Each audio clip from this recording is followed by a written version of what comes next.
It was, yeah. Yeah. Just doing. Sorry, I try to multitask with the production stuff, but you know what? Okay, I apologize. it's fine. No. You get to work. Are we on YouTube and Facebook? We are. All right, you can watch us and chime in there on YouTube and Facebook Live here on this Friday. What is on your mind? Robert says, "Hey, Robert. Hey. What is on your weekend agenda? You got some Christmas shopping to do, some bowl games to watch, probably the Pirates tomorrow. What is on your mind? Let us know on Facebook Live, YouTube, and Twitter. We will be talking to Brian North here in hour number 1, but to get things started today, once again, UAB kicks off the bowl season with a win over Miami of Ohio, 24-20. UTSA Troy about to get underway, and then we've got a bunch of games coming up on Saturday beginning at 11 a.m. the Fenway Bowl, Cincinnati and Louisville. After that, it's the Las Vegas Bowl, Florida and Oregon State. At 3:30 on ABC, Washington State takes on Fresno State in the LA Bowl. 5:45 Rice and Southern Miss, an old Conference USA game in the Lending Tree Bowl. The New Mexico Bowl is 7:30 on ABC, SMU and BYU, and then North Texas Boise State will play on ESPN 9:15 coming up in the Frisco Bowl. So a big slate coming up on Saturday as bowl season is finally here. We are ready for the bowl game between the Pirates and the Chanticleers. Talked to the play-by-play voice of the Chants yesterday, Joe Cashin, and he said Grayson McCall going to give it one more go at quarterback before he transfers out. He said that Coastal Carolina's defense is just as I described East Carolina's defense. Good against the run and gives up a lot of big plays in the passing game. We could see some fireworks, an absolute shootout in the Birmingham Bowl coming up on the 27th. Could be a lot of points scored in that one. We talked to Holton Ahlers yesterday. He will have surgery following this season. And will play one final game for East Carolina coming up on the 27th. He is ready to go. Also dropped a little nugget. Who will be filling in the shoes of Avery Jones as the center for East Carolina transferred out to Illinois? That will be Hampton Ergle, who will be snapping the ball to Holton Ahlers. So Avery Jones, Sean Dorso, a couple of others have entered the portal for East Carolina.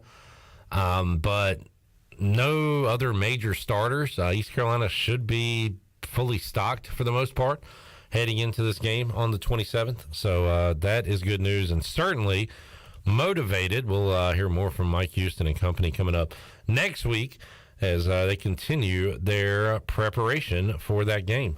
Pirate Hoops on Saturday. Looking forward to that as they take on South Carolina. Shirley, do we have some?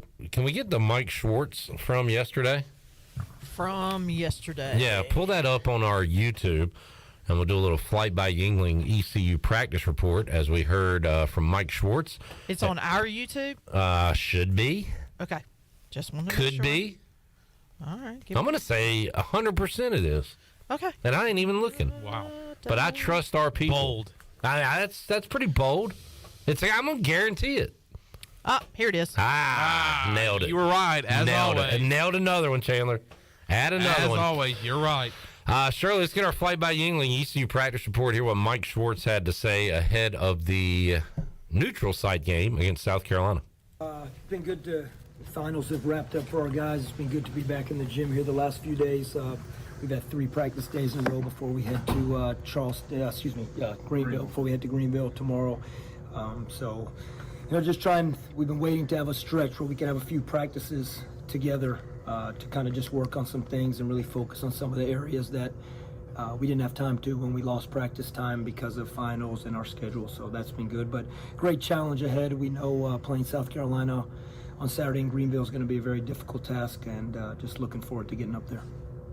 Obviously a lot of buzz around G.G. Jackson and his talent level. I know they have other pieces, but what do you see from him and what makes him such a tough matchup? Well, I mean, he's got great size. He can play all over the floor. He can handle the basketball. He can shoot the basketball. He can play inside. We know they'll post him. Again, he plays with he's a very talented player, both sides of the ball with great size, so it's going to be a great challenge for us. Coach, I know results aside, how are you feeling about where the guys are at right now? I think you're always going to think about the results, and you're going to, there's games where we were able to win that we want to play better and execute better, and there's games that we weren't able to win that you're frustrated about that you weren't able to win those games. But all in all, like I said, I still think that defensively we're still trying to establish who we want to be consistently.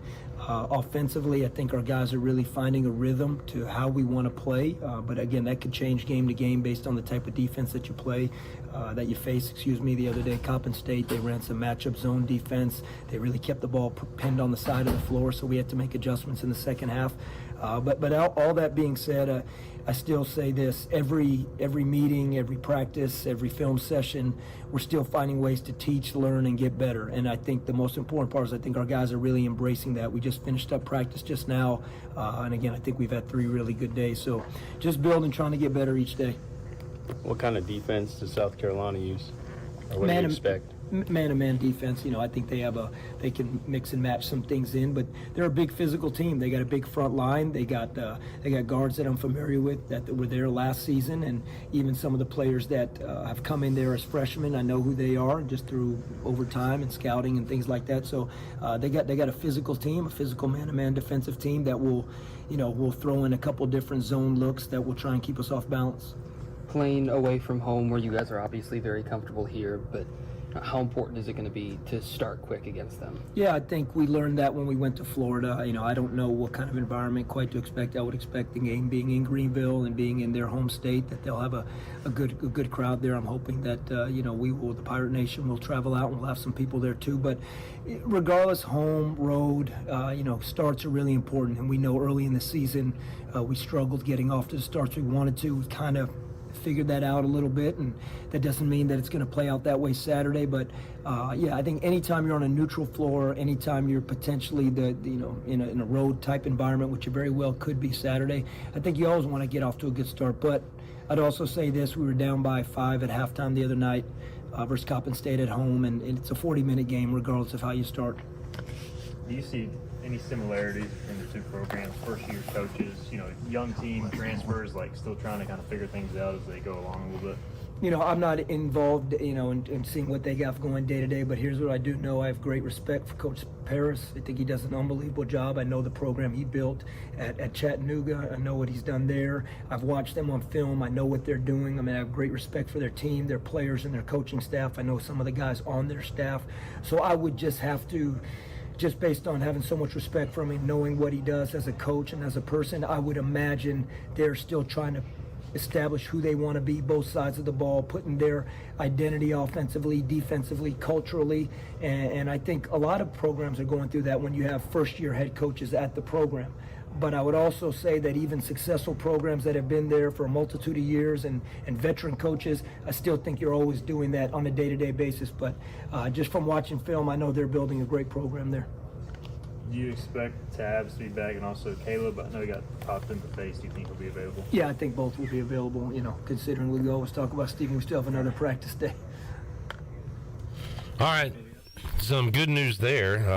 Caleb LeCount, who left the game against Coppin State with, as Cy Seymour told us, was friendly fire. I was at the game, didn't see the TV broadcast. Maybe they showed replays of it, and everyone is aware of that, but never saw it at the game what exactly happened. But he was bleeding after taking a shot, and but should be good to go. And Winston Tabbs missed the game with an illness, but as Coach Schwartz said there, should be able to give it a go coming up on Saturday, 2 o'clock tip-off. It will be on ESPN Plus, so you can watch it if you're not in Greenville, South Carolina. The report on the Gamecocks, they're not very good. They're 5-5. They beat South Carolina State. Remember that team that came in here and beat ECU? They beat them by 3 points earlier this season. They did beat Clemson by 2. They lost to Davidson by 9, lost to Furman by 19. They beat USC Upstate. They lost to George Washington by 24. They beat Georgetown in overtime. They beat Presbyterian, a team that we've seen, by 11 points. And they were hammered by UAB 84-70 in their last time out. That was in Birmingham this past Wednesday. So 5-5, not great. Not awful, but a pretty good challenge. I mean, I think East Carolina can go out and win this game. Winnable game coming up on Saturday. Jansen says a big Canes win last night. I am not really a bandwagon fan because I am a fan, but I guess I'm a bandwagon follower. I will really start to pay attention and watch the games once the calendar flips and start looking at playoff seedings and things like that. But I believe, and I'll look it up, I think the Canes are red hot, right? I think they just had a really good road trip before winning last night at home. But last night on the Buccaneer Music Hall scoreboard, presented by Dubuck, the Hurricanes beat the Kraken. 3-2 was that final. And, yeah, looking at what the Canes have done lately, they were on a roadie. And in that road trip, their one loss was against the Ducks. They beat the Flames, Penguins, Blues, Kings, Islanders, and Red Wings. So they are on quite a run right now, winners of 7 out of 8. And that puts them a couple points back in the Metropolitan Division, or 4 points back, I should say, of the New Jersey Devils. So the Carolina Hurricanes having a great year and are on a great run at this current moment. Right now, UTSA, future AAC opponent, has the ball at the 40-yard line of Troy as they try to move it 3rd and 12. No score between the Trojans and the Roadrunners in the first quarter of the Cure Bowl down in Orlando. All right, Chandler, let's do a couple of vibe checks here. First, give me 3 vibe checks. We haven't done a vibe check in a while. Your first vibe check is ECU basketball taking on South Carolina on Saturday. My vibe check there, scale to 1 to 10. I'm going to go 6. Okay, that's kind of where I'm at. Yeah. I think more positive than pessimistic. I might be too optimistic for some reason. I mean, East Carolina hardly ever wins away from Minji's. They are 2-1 in neutral site games this year. I was going to say they had a really good road trip down to Florida in the Gulf Coast Classic earlier this year, knocking off a couple of teams there. A really good Toledo team on that trip. So, and this is only one game, so go up to or go down to Greenville, South Carolina. Go from Greenville, North Carolina to Greenville, South Carolina, hopefully get a win. I think they can, but, I mean, the only thing that kind of knocks down my rating on the 1 to 10 scale is it is on the road. But neutral site at that. So, Pirates have succeeded in a neutral site environment this year. A 6. I'm probably too optimistic, but I'm at about a 7. I think 6 is a good number. Mm-hmm. All right, second vibe check. We'll go Birmingham Bowl. Birmingham Bowl. I'm feeling pretty good. Everybody seems to be playing. Obviously, you lose your center in Avery Jones, and you have it was announced yesterday that forgot his first name, but Hampton Ergel will be starting at center. Holton Ahlers breaking that. Did I do that? Did I snap that ball? But Holton Ahlers breaking that news yesterday on Pirate Radio Live. A lot of guys are back. You obviously don't have Xavier Smith, a very experienced linebacker there on the defensive side of the ball. But other than that, you have everybody playing. And then you have obviously that situation on Coastal Carolina's sideline where their quarterback's playing, but everybody knows that he is transferring. So they have an interim head coach coaching this game. I like the Pirates. What is the line? I know it's gone down to at least 8. 8, yeah. So I like the Pirates. I like them winning. I don't know if I like the 8 points that the Pirates are having, but I think the Pirates can win this bowl game. You didn't give me a number. I'm going to go higher than 6, but I'll go about a 7.7. Yeah, I'm at about an 8. We're very similar there. All right, final vibe check here in hour number 1. Panthers at home against the Steelers. Yes, sir. You know what? A 10. No way. I'm a 10. Really? I'm feeling really good. Who's the Steelers quarterback? Is it not going to be Kenny Pickett? I don't know. I thought Trubisky was playing last game. If that's the case, then I have no idea. I thought it was Kenny Pickett. Yeah, it might be. Yeah, I guess it is Pickett playing. I don't know. I like how now. If you ask me next week when the Panthers host the Lions, it will not be that strong of a rating on my vibe check scale. But I like coming off a win on the road. You're back home. You're to protect the bank, I should say. Panthers playing really, really good on defense. If they can get to Kenny Pickett and cause some problems, or whoever is at quarterback, whether it's Trubisky or Pickett, I think we can cause them to turn the ball over.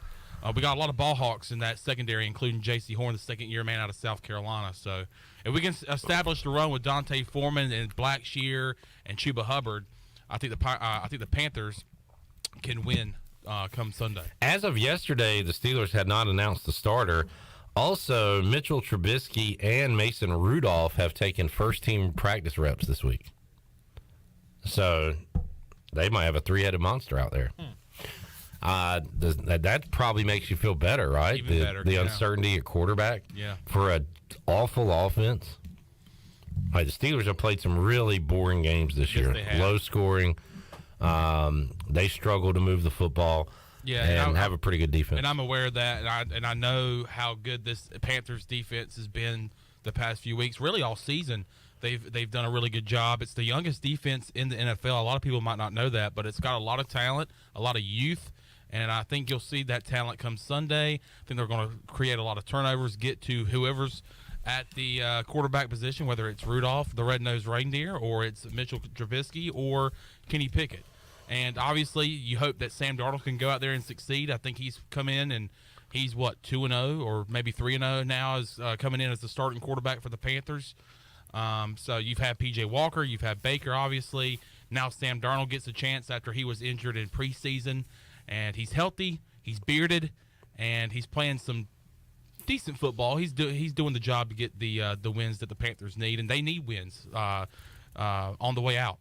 To win the division. They have to win out to win the division, and I feel good with our schedule coming up, but the Lions will be tough next week at home. I have a little mini nugget for you and Tony in hour 2 regarding the Panthers' chances in the South. Oh, by the way, did you already print your paper? Nope. Can you do it? I can, but I think it says AFC South on there. Okay. Up top. Well, I did some proofreading, and man, you need to check yourself. Did you correct it? No. Well, wait. So you've already seen my nugget? Yeah. Oh, okay. I mean, you did have a task for me, and I couldn't help but read it. Folks, I had Chandler just type out the NFL schedule for this week. Yeah, but it was up there. I know, but I'm saying you acted like it was a huge deal for you. Oh my God, it was so tough. I mean, I had to go take a nap and sit down for about 5 minutes. You've been busy today. You also probably had the most passionate, emotional acting performance we've seen on a video that's going to drop. Stay tuned tomorrow. Stay tuned. Yeah. It's going to be a good one. It was your Emmy-winning moment, I think. You went somewhere deep. I just hope nobody goes up there and slaps me. I could feel the pain in your eyes. You didn't mention my wife's name, did you? Keep my wife's name out your mouth. How do we feel about UTSA's helmets? They got that awesome Roadrunner logo, right? So they have that on one side. On the other side, they have 3 numbers on their helmet, Chandler. 210. That is the San Antonio area code. Huh. It's pretty cool. The problem is they have an awesome logo. So if another school did that, I might be okay with it. But I think you either go all Roadrunner logo, which is awesome, or just go all 210 on both sides. Your thoughts? I mean, I agree. Just either choose one side or the other. But I do like incorporating area codes. I do too. Or city names. I've always been a fan of that, and I like how the NBA does that with a lot of the teams in the league, representing maybe a city's nickname, or just maybe a Rip City, abbreviation of a city, Charm City. Yeah, and so I like especially area codes being flaunted out there. Speaking of UTSA. If you didn't go to A.J. McMurphy's the other night, there was a interesting tidbit. I didn't know this. Maybe a lot of people out there know this. And if you're listening or watching us on Facebook and YouTube, who is a national championship coach that coached for UTSA from 2011 to 2015. He won a national championship with Miami in 2001. Who is that person? Comment if you know. Okay. That was fun to know that because I had no idea. Chandler, I feel like I'll teach you quite a bit. I know. What was the other one? You didn't know that I didn't know that Patrick Surtain? Patrick Surtain's father, Patrick Surtain Sr., went to Southern Miss. Yeah.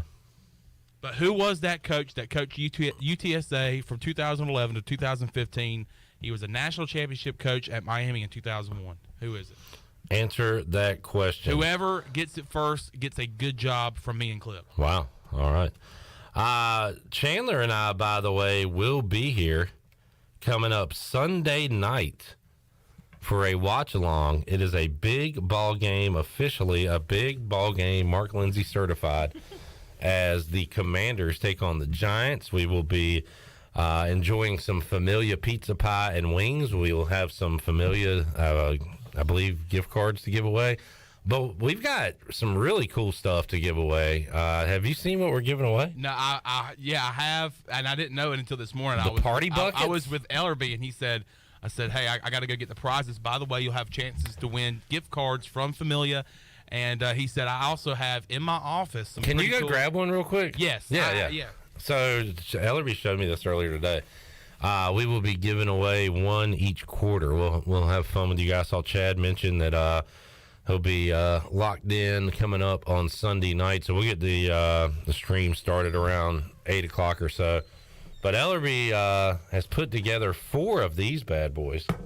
Thanks, Chandler. Hey, man. Bud Light party buckets. We got shirts in here, gift cards, koozies. I wear my sunglasses at night. Pen. Gift cards to other local restaurants. A lot of people like this bad boy. The old trucker hat, Pirate Radio trucker hat, official. Yeah. And we got 4 of these we'll be giving away on Sunday night. All you have to do is kick back, relax, and enjoy watching a football game with us. Yes. That's it. It's going to be a lot of fun. It takes me back to the time that we... Why is your... you know what? I bet those mics are switched. Now talk. Hello, how are you? All right. We got to switch those mics back. But coming up on Sunday, we will have a lot of fun watching Commanders football. Meaningful football in December for Washington. So we have to whip out the watch-along. Last time we did a watch-along for Washington football team, it was the football team at the time, was the Buccaneers. By the way, the way you have the camera set up, they're not seeing any of that. Are you trying to get it in this shot? Oh, yeah. Sorry. Yeah. Didn't think that through. Well, here, let me go switch that up. What a fail. Sorry. Apologies from the video producer, Chandler Honeycutt, today. Maybe now you can see it. And here's that cool hat I was talking about a moment ago. Sharp right there, buddy. All right, so, we got 4 of these bad boys coming up on Sunday night. Oh, Sunday night. Oh, we're going to get Chandler to do the Carrie Underwood song. It's going to be awesome. All right, let's see what's going on in the chat. We had a commenter on YouTube say, let's go 252 on the helmets for the bowl game. I like that. Purple and then gold 252. Oh, man. That'd be pretty cool. Or, I mean, it doesn't have to be, like, right there front and center. There could be a sticker, like a good-sized sticker on the back of the helmet with 252. No, put it right above the grill. Like, the face mask. That's where it says Pirates sometimes. Sometimes there's a logo or yeah. 252. Put That a would be 252 sweet. right there. I like it. I like it. I like It's that not idea. like a dramatic change or anything. It's just a cool little wrinkle and shout out to Greenville. That same commenter said, just not white helmets. Trash them. So he had a good comment, a bad comment, but then he follows it up with Familia Pizza Rocks. So you, sir, are a winner. So he's passive aggressive. That's my kind of guy. On Facebook, Alex said Larry Coker, and Pirate Al also said Larry Coker. That is correct. Chandler was fascinated to learn that the other night. Josh says, what a game to kick off bowl season. Miami plus 11 was money. Josh is 1-0. Congratulations to you, sir, as that one went right down to the wire. Preston likes the hat. This is a very cool Conley hat, courtesy of Jason Mills. Thank you, Coach. Johnny says he loved the entire Miami Redhawks coaching staff was wearing the Jolly Roger patches in honor of Coach Leach. That was cool. I did see that. Chad asking, do you like the CLT for Charlotte? What is that, like the, I guess, airport code or whatever? Well, that's how they code it. You know, if you're trying to take a flight to Charlotte, Yeah. you use CLT. CLT, and then, but I love that because that's what is associated with Charlotte. When they were doing like the CHA, Cha. like I hated that. Yeah. That just, it looked very tacky. I'm glad that they switched it to the CLT. I think they used it in their city edition uniforms for this year. So yeah, I definitely like that over the cha. Tacky is a word I feel like that's not used a lot these days. But Chandler, you have an old soul. I feel like that's an old school word. Do y'all hear the word tacky a lot these days? No, but Like I'll that's use tacky? it from time to time. Yeah. You haven't heard that word in a while? No. I guess you have. I haven't. I guess Do I you haven't. hear it a lot? No, you know what? Now that you mention it, I may. I'm sure when you showed up in those Bruno Marks at the wedding. Man, Well, it wasn't tacky because everybody in the wedding was wearing them. good point. That's what I'm saying. Everybody was like, those look good. They're not tacky at all. They're not tacky. All right. Any other comments? Some guy claiming to be a former adult film star. That's cool. Oh, wow. Good to have everybody, even you, tuned in to Pirate Radio Live here on a Friday. Let's take a break. We'll come back when we return. Brian North joins us. We'll talk Pirate hoops, Pirate football, and more when we return on Pirate Radio Live here on a Friday. We're opening up the treasure chest in hour number 3. A lot of show to go before then. We're back with you after this.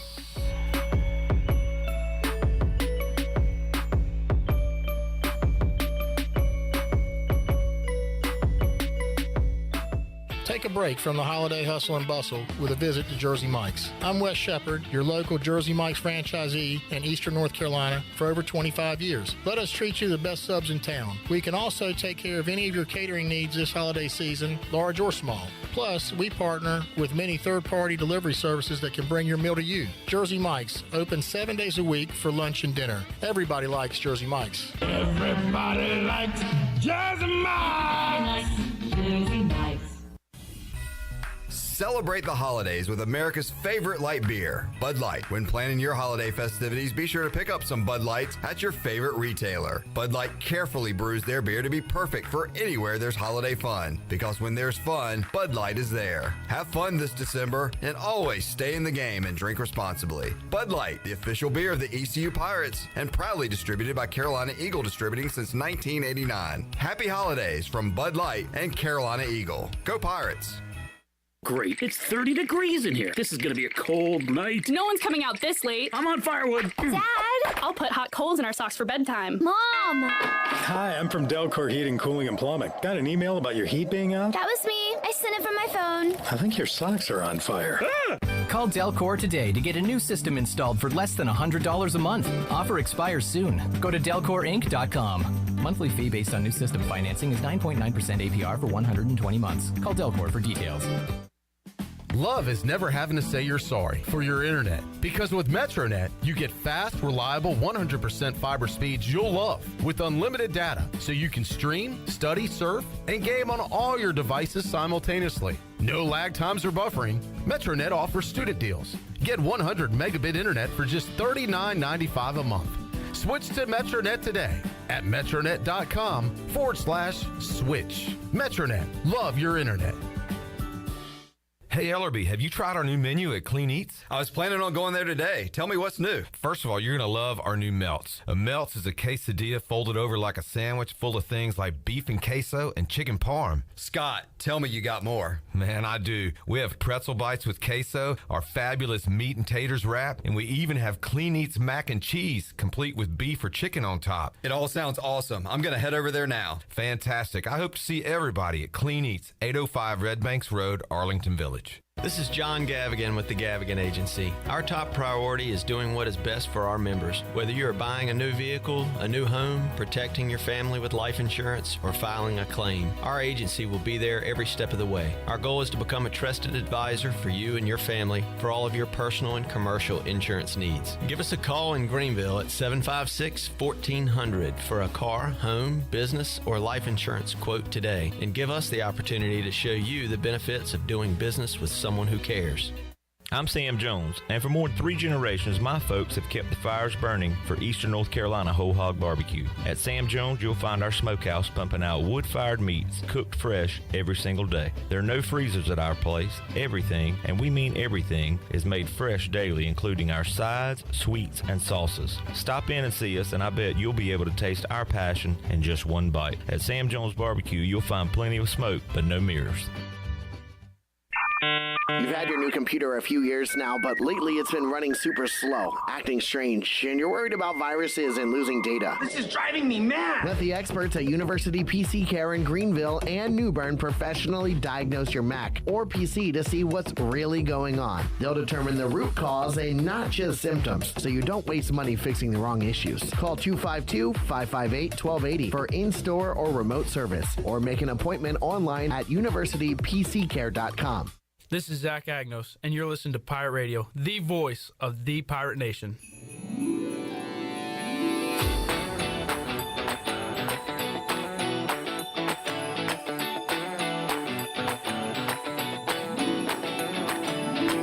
You're listening to Hour 1 of Pirate Radio Live. Do you need custom t-shirts, apparel, or promotional items for your business, organization, or event? Keep it local. Print it local with University Sportswear. Contact them today at universitysportswearenc.com. Now, back to the show. Welcome back. The Dickinson Avenue Public House is a lively and diverse restaurant in Greenville that uses fresh and local ingredients with influences of Creole, Asian, and upscale Southern cuisine. The Dickinson Avenue Public House offers a seasonally rotating menu and a full-service bar with rotating craft brews on tap. Come to the intersection of 8th and Dickinson and enjoy Dollar Oysters Tuesday through Thursday from 5:30 to 7. For more details, check out their website at daphouse.nc.com. Now let's head back in to PRL. Here's Clip. All right, Troy just had the ball at their own 5-ish yard line. Quarterback was pre-snap, looking around, looking to the sideline. Oh, no, they snapped it. Center snaps the ball out of the end zone. That is a safety, and UTSA, number 25 in the nation, leads number 24, Troy, 2-0 in the first quarter there in the Cure Bowl. An update there, the Buccaneer Music Hall scoreboard presented by Dubuck. Dubuck. I also, for like just a hot second, thought you meant the other Troy. Troy. Yeah. Well, until you said, pre-snap, and I was like, oh, yeah, that's right. They're playing a bowl game. Troy makes a mistake. Yeah. But he'll make up for it. 2-0 the score there, the Roadrunners over the Trojans. Chandler out for a moment. We'll be back shortly. The big dog, Glenn Griffin, filling in. And I referenced a video that will be coming out, I believe, tomorrow where Chandler does some fantastic acting. So that's tomorrow morning. Glenn's already put a little magic on it. You didn't do too bad either yourself. I did have an action shot, yeah. You had an action shot. You had an acting shot. Yeah. I mean, you did okay. I did. I do my own stunts.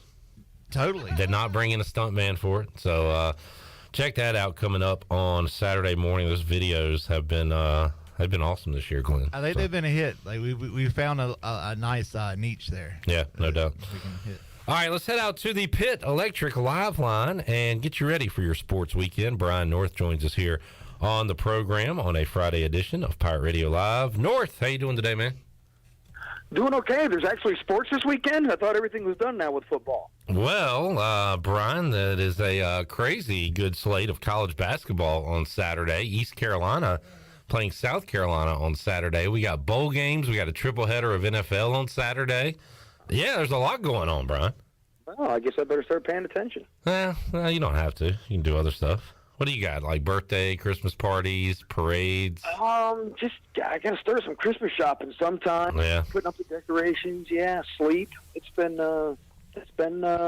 catch-up time now here. Now that high school football is over with. Yeah, well, glad you can take that off the calendar and maybe add something else in. But there is a lot going on. We are still awaiting the Birmingham Bowl, East Carolina, Coastal Carolina. News coming out this week. We've talked about it plenty. That Grayson McCall will be entering the transfer portal, but still playing in the bowl game, and that's the first circumstance myself and everybody I've talked to can remember that happening, Brian. Or usually a guy, when he's out, but this time he's got one foot out and one in, and is going to play one more game with his guys. Yeah, I'm sure we've seen it before, even before the portal got big. I know there's guys, who used to declare but would stay. So but in this weird world of as soon as you're in the portal, you magically disappear to some other universe for a while till you reappear. So that's a little bit different. So, and a lot of times the teams or the schools don't want you to stick around. So, but in this case, he's certainly been a good player for them. So I'm sure they'll enjoy having him for at least one more game.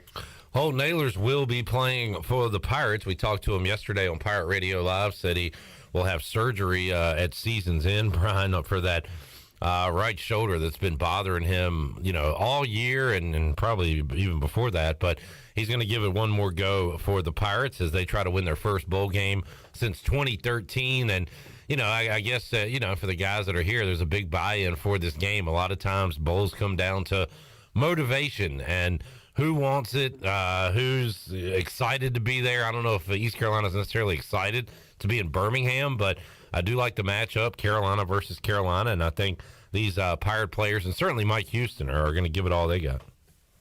I love this matchup. I kind of wish ever since Coastal Carolina started football, I thought they at some point would play ECU. I just didn't realize it'd be in Birmingham, Alabama, when they're 3 to 4 hour drive away. But no, this could be the start of a really good rivalry, regional rivalry between these two programs. A little weird this year with Coastal having an interim coach and a quarterback in and out. But no, I think this could be the start of a really cool game. Just need something to really spark it even more to create that rivalry, that regional rivalry. But so far, so good. Coastal's one of those upcoming programs. They've come out of nowhere, kind of like Old Dominion, and how they started real quick, and now we're challenging all the teams around this area. So it's neat. I like it. And so I'm glad that they're finally getting to play. Yeah, we talked to Joe Cashin, play-by-play voice of the Chanticleers yesterday on the program, and we were reminded of Coastal coming here for the Greenhalgh Regional in baseball, Brian, and those great games. They brought some fans. A lot of Pirate fans didn't like their fans, so that creates a rivalry too, right? I'd love to see these teams more on the diamond, the football field, or even the hardwood coming up. Yeah, I think basketball would be great as well. And no, we've had some guys from this area go and play down at Coastal. So, no, the regional proximity, it's just a jump over UNC Wilmington to the other side. In fact, that's a rivalry. Keep an eye on that because they're playing a lot more basketball games now, Coastal and UNCW. And that's another really cool regional rivalry that's really starting to ramp up. But no, it just makes sense. And what makes rivalries, right? It's fan bases. It's proximity. It's something that happens that really sparks some passion. So the regional was really fun when it came to baseball. And so, no, I think it's right there. It's just now it's got to happen. Brian North joining us. Brian, I asked Kevin Monroe yesterday. I'll ask you, someone with 2 young children, a busy life, with 41 bowl games, I believe the count is, and one is already in the books, one going on as we speak. How many, and I'm not going to say how many bowl games do you plan to watch, because that answer might be 0 or 1 or 2, but how many do you think you'll end up seeing at least part of live out of the 41 this bowl season? It helps that I will have a week off between Christmas and New Year's when there'll be some. So I may get in partially or watching a little bit, probably 10 to 12, I would say. And, unless you're in your own room, the TV and having priority over that television, in the living room, playroom, whatever, it's kind of tough to get. So, where are you in the pecking order on that when it comes to your kids and your wife? Oh, no, dead last. Yeah, right. The only thing that'll help will be is that there will be daycare. We'll still be open that week, and so I'll get some of that. And then when the kids go to bed at night and I'm not having to get up at 2:30 in the morning, so I'll be able to stay up and watch a little bit. So I'll catch a few more than normal. All right, maybe the primetime games North can catch this year. Speaking of bowls, let's pick one real quick. It is 40 bowls in 14 days. 40 bowls in 14 days. 14 days, 14 days. 40 bowls in 14 days. Oh my goodness. 40 bowls in 14 days. 14 days. 14 days. 40 bowls in 14 days. 14. 40 bowls, 14 days. 40 bowls, 14 days. 40 bowls, 14 days. 40 bowls, 14 days. 40 bowls, 14 days. 14 bowls, 14 days. 14 days. 40 bowls in 14 days. 40 bowls in 14 days. 40 bowls in 14 days. And Brian, your bowl game will be the Holiday Bowl out in Petco Park, San Diego, 8 o'clock on Fox on Wednesday, December 28th. And North Carolina will be out there. Is this the one State went to last year, went out there, was ready to play, and the game didn't happen? I believe. That had the nice West Coast vacation. Yeah. And if you're going to go and not play a bowl game somewhere, I mean, is it safe? It's a good place to be. Much better than Annapolis. True. So this time, North Carolina making the trip. They will take on Oregon in the Holiday Bowl. And I guess Drake May, Mac Brown. I try to look at least at has a coach been fired and has a quarterback entered the portal when I look at these bowl matchups. So I guess you can check those boxes for North Carolina. They'll have those guys, right, at least. But yeah, they'll have a new offensive coordinator, new offensive line coach. The whole secondary for North Carolina's entered the portal. So there's still some problems for the Tar Heels going out there, at least on paper. But they do have their head coach and they do have their quarterback. Let me, as you make a pick here, Ducks versus Tar Heels. I'll look up the line for you real quick, Brian. But who do you got in this game? Probably Oregon coming down the coast and the talent that they have. I think North Carolina having to go across the country. The issues they've been having defensively, they're not very good and still have, they improved. But I'm telling you, the whole secondary went into the portal here. So I think that's going to be a problem. You're going to see probably a combined 100-something points between the two teams. That's if North Carolina brings its offensive game. But I think Oregon probably has the edge in this. The total is 72. And, Brian, this ties for the largest spread in bowl season. Oregon is a 14-point favorite against the Tar Heels. Yeah, it doesn't surprise me. And look, North Carolina has not shown out great here at the end of the year.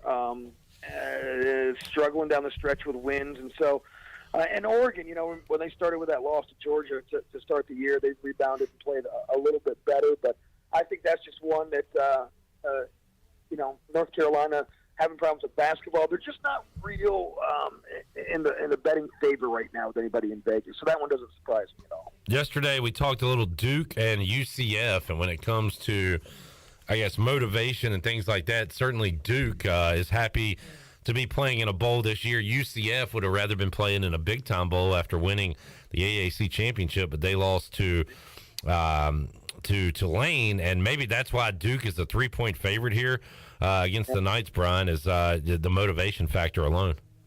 Yeah, look, Mike Elko's done a great job, and you're right, it's just perspective. I mean, when ECU plays in a bunch of bowl games in a row, do they get excited about going to Birmingham? I don't know, but They are because they haven't been to one in a while. So same thing, I think, with Duke, and they've got a real young team, and I think they're excited. And Central Florida's kind of in that weird phase of going through so many coaches and the expectations being so high, but I don't know if this is a game that thrills their fan base or even gets the players that motivated. So I think when it comes to the simple fact of motivation and who wants to be there, Duke definitely has that edge. And I think that matters in these bowl games, in these 15 practices leading up to these bowl games.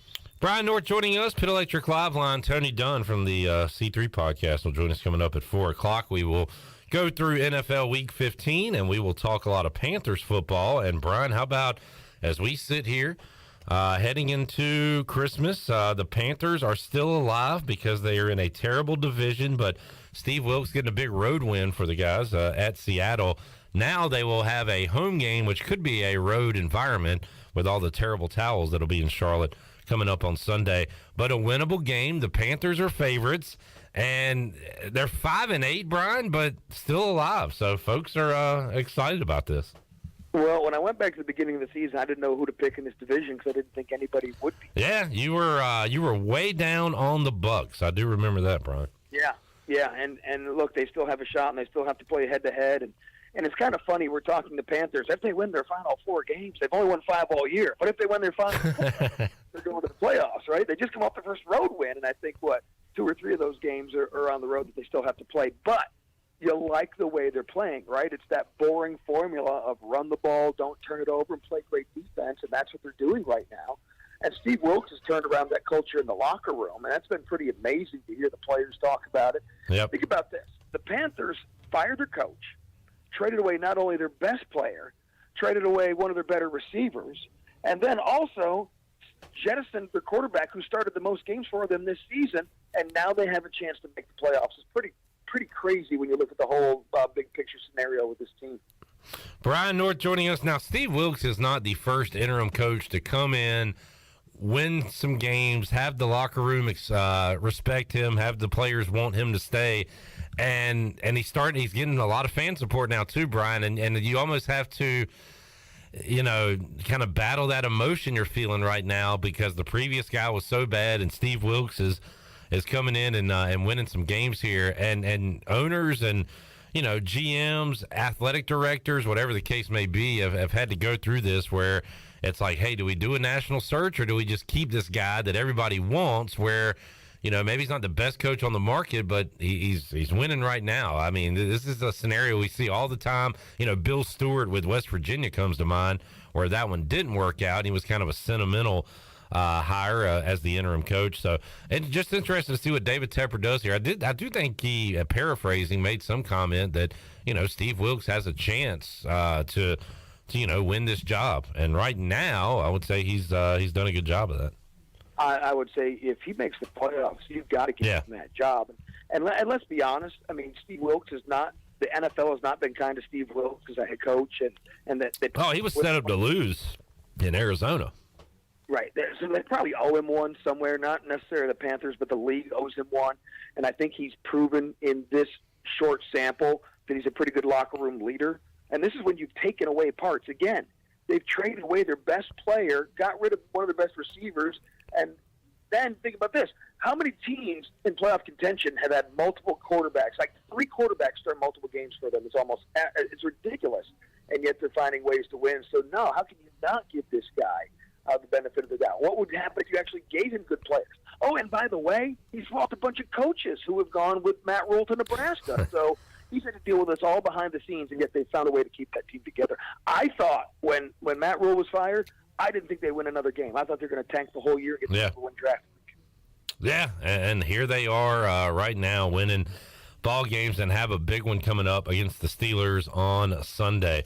All right, Brian, and by the way, I know you don't get into basketball mode until later on. The calendar's got to flip. Some other things have to happen. But, again, it is an incredible slate on Saturday. And just running down some of those games once again. Indiana and Kansas at noon. Alabama, Gonzaga at 1. Houston and Virginia play in Charlottesville coming up at 2 o'clock. That's a top 5 game right there. North Carolina, Ohio State is at 3, UCLA, Kentucky at 5:15, UConn, Butler at 7, Tennessee, Arizona at 10:30. So with everything going on with family, NFL, bowl games, great college basketball slate coming up. So I noticed some of those matchups. Is this like one of those special weekends where they're setting up all these non-conference matchups? I almost felt like we were back in Thanksgiving. I know, it feels that way. Now, a lot of these are on home courts. Now, North Carolina, Ohio State, and UCLA, Kentucky are at MSG, but a lot of these are on home courts this Saturday. Yeah, and I saw NC State's playing Vanderbilt in Chicago for some reason. Yeah. That's cool with Jerry Stackhouse playing one of the Triangle teams. But so I did take a slight notice of that. I didn't know if this has become like a new thing on the calendar right before Christmas. They have kind of these like tournament style or set up games, but it certainly does get you jumped up and generated and ready to go once the holidays are over to really get into basketball when conference play kicks in. And an interesting one for ECU. They'll be at a neutral site in Greenhalgh, South Carolina, taking on the Gamecocks. Very winnable game, Brian. I know people see South Carolina and are like, oh, this is going to be a blowout. They're 5-5 on the year. They have been blown out quite a bit. lost their last game against UAB. So I think this will be a good test for the Pirates as they get ready to head into American play soon. Yeah, no, South Carolina's had its issues the last few years dealing with coaching changes and player transfers and stuff. So, no, that's why not? And I'm trying to think if I've ever remember ECU and South Carolina playing in basketball before.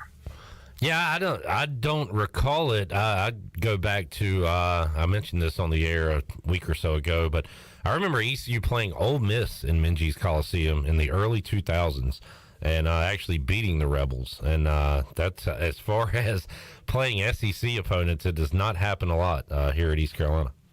Yeah, no. So, and there's some that I'd love to see Vanderbilt come here, with Jerry Stackhouse if he's still the coach there. And, you find some of these cool matchups like that. But, no, and if you get them set up, and it's a little bit easier in basketball than it is in football, but, coaches hate to lose anywhere and don't want to go on the road to tough environments. But Jerry's never turned down something like that. I mean, somebody called Jerry, get Vanderbilt over here. Yeah, he was ready to broke out the Kinston against a ref recently, Brian. I don't know if you saw that highlight, and was ejected.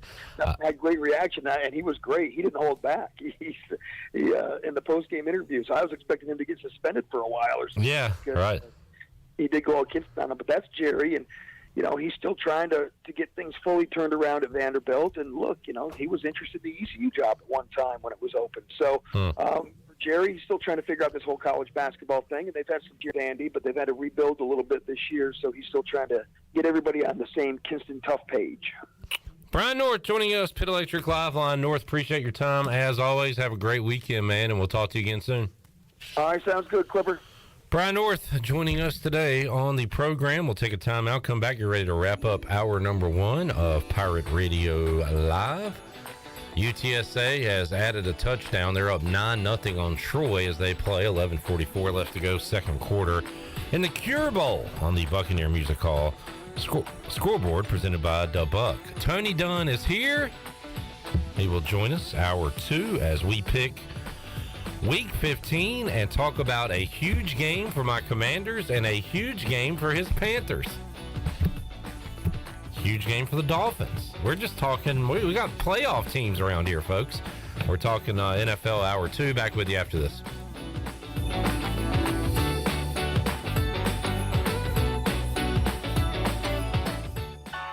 Flight by Yingling is the next generation of light beer. For those who don't follow trends, but craft them. Flight by Yingling is 12 ounces of uncompromised refreshment from America's oldest brewery. With only 2.6 grams of carbs and 95 calories, this is premium refreshment 6 generations in the making. Don't just raise a glass, raise the bar. Flight by Yingling. Available wherever beer is sold. DG Yingling & Son Incorporated, Pottsville, Pennsylvania. Please enjoy responsibly.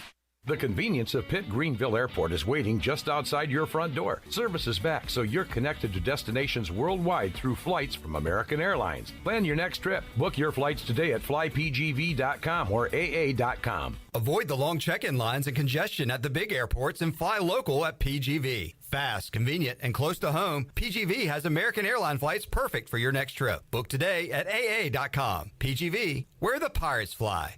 Saturdays are your day to kick back, relax, and have fun. That's why Ottavola Market Cafe is the perfect place to go for dinner, drinks, and takeout. Ottavola is open every Saturday at 4 p.m. on the bar side, serving a special selection of menu favorites of appetizers, pastas, and specialty pizzas. Whether it's dine-in, takeout, or drinks with friends, Ottavola is the best choice every Saturday starting at 4 o'clock. Visit OttavolaMarket.com to see what's new, and visit Ottavola on Red Banks Road every Saturday starting at 4. Ottavola, Pirates supporting Pirates. Hey Pirate fans, did you know there are thousands of special needs children and adults right here in our community that loves ECU athletics as much as you do? Robbie's Clubhouse is a local nonprofit organization that can turn your unused ECU tickets into a fun day for a family with special needs. If you can't make it to the next Pirate game, simply call 1-800-DIAL-ECU and donate and designate your tickets for Robbie's Clubhouse. Go Pirates! Do you need custom t-shirts, apparel, or promotional items for your business, organization, or event? Keep it local. Print it local with University Sportswear. University Sportswear ENC.com is your one-stop shop for all promotional products for your business. With over 1 million items to shop from, University Sportswear ENC.com offers high-quality products at prices to fit any budget. Visit University Sportswear ENC.com for contact information and to get shopping. University Sportswear ENC.com, the official sportswear provider of Pirate Radio. For the latest from the world of golf, tune in every Saturday morning from 8 to 10 for the Golf Shop Radio Show, presented by PlayGolfMyrtleBeach.com, the golf capital of the world. Hosts Mark Greenhalgh and Matt Blanchard talk golf from tee to green and everything in between. If you like golf, you're going to love Golf Shop Radio. Before you tee up, drop on in.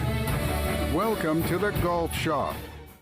Take a break from the holiday hustle and bustle with a visit to Jersey Mike's. I'm Wes Shepard, your local Jersey Mike's franchisee in Eastern North Carolina for over 25 years. Let us treat you the best subs in town. We can also take care of any of your catering needs this holiday season, large or small. Plus, we partner with many third-party delivery services that can bring your meal to you. Jersey Mike's, open 7 days a week for lunch and dinner. Everybody likes Jersey Mike's. Everybody likes Jersey Mike's.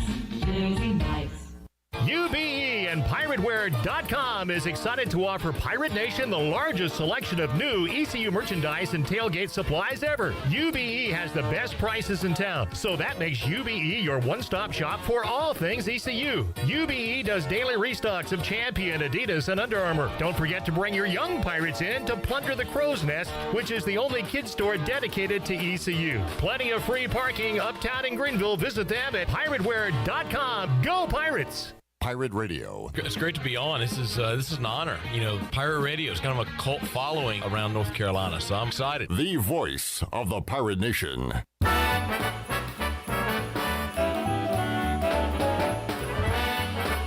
You're listening to Hour 1 of Pirate Radio Live. Do you need custom t-shirts, apparel, or promotional items for your business, organization, or event? Keep it local. Print it local with University Sportswear. Contact them today at universitysportswearenc.com. Now, back to the show. Welcome back. Vacation spots are right here in our very own backyard. Take a trip to a state park and enjoy traditional camping, RV space, and also cabins that can be rented with Wi-Fi.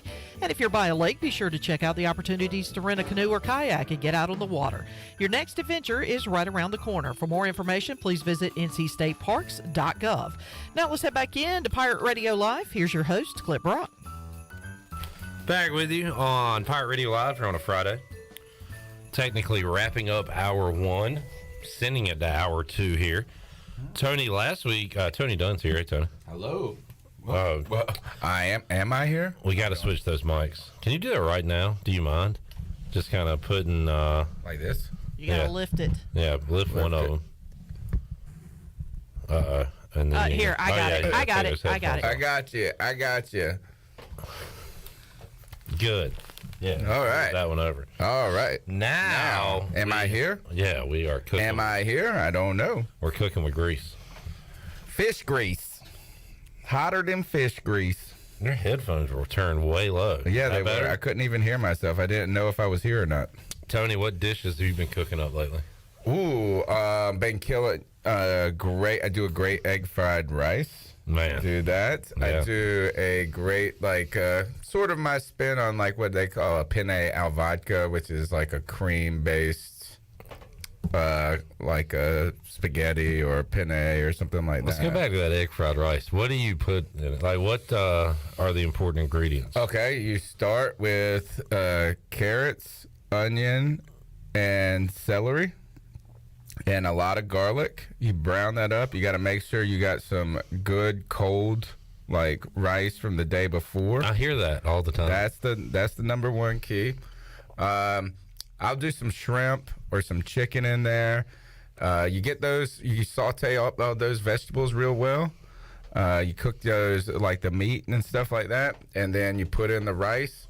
You put in soy. I think it's called hoisin. The hoisin sauce. Do you use the oyster sauce? Sometimes I put a little fish sauce in there or something like that. Usually just kind of the key, though, at the end is a little of the sesame oil. Yeah. Now, you got to be careful with it, bro. It's one of those things is like you go one drop too much.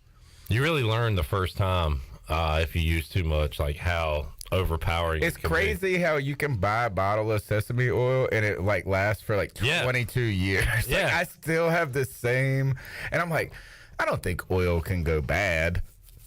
Nope, it doesn't. It's fine. It's less pungent though over like 4 years later. Right. Yeah.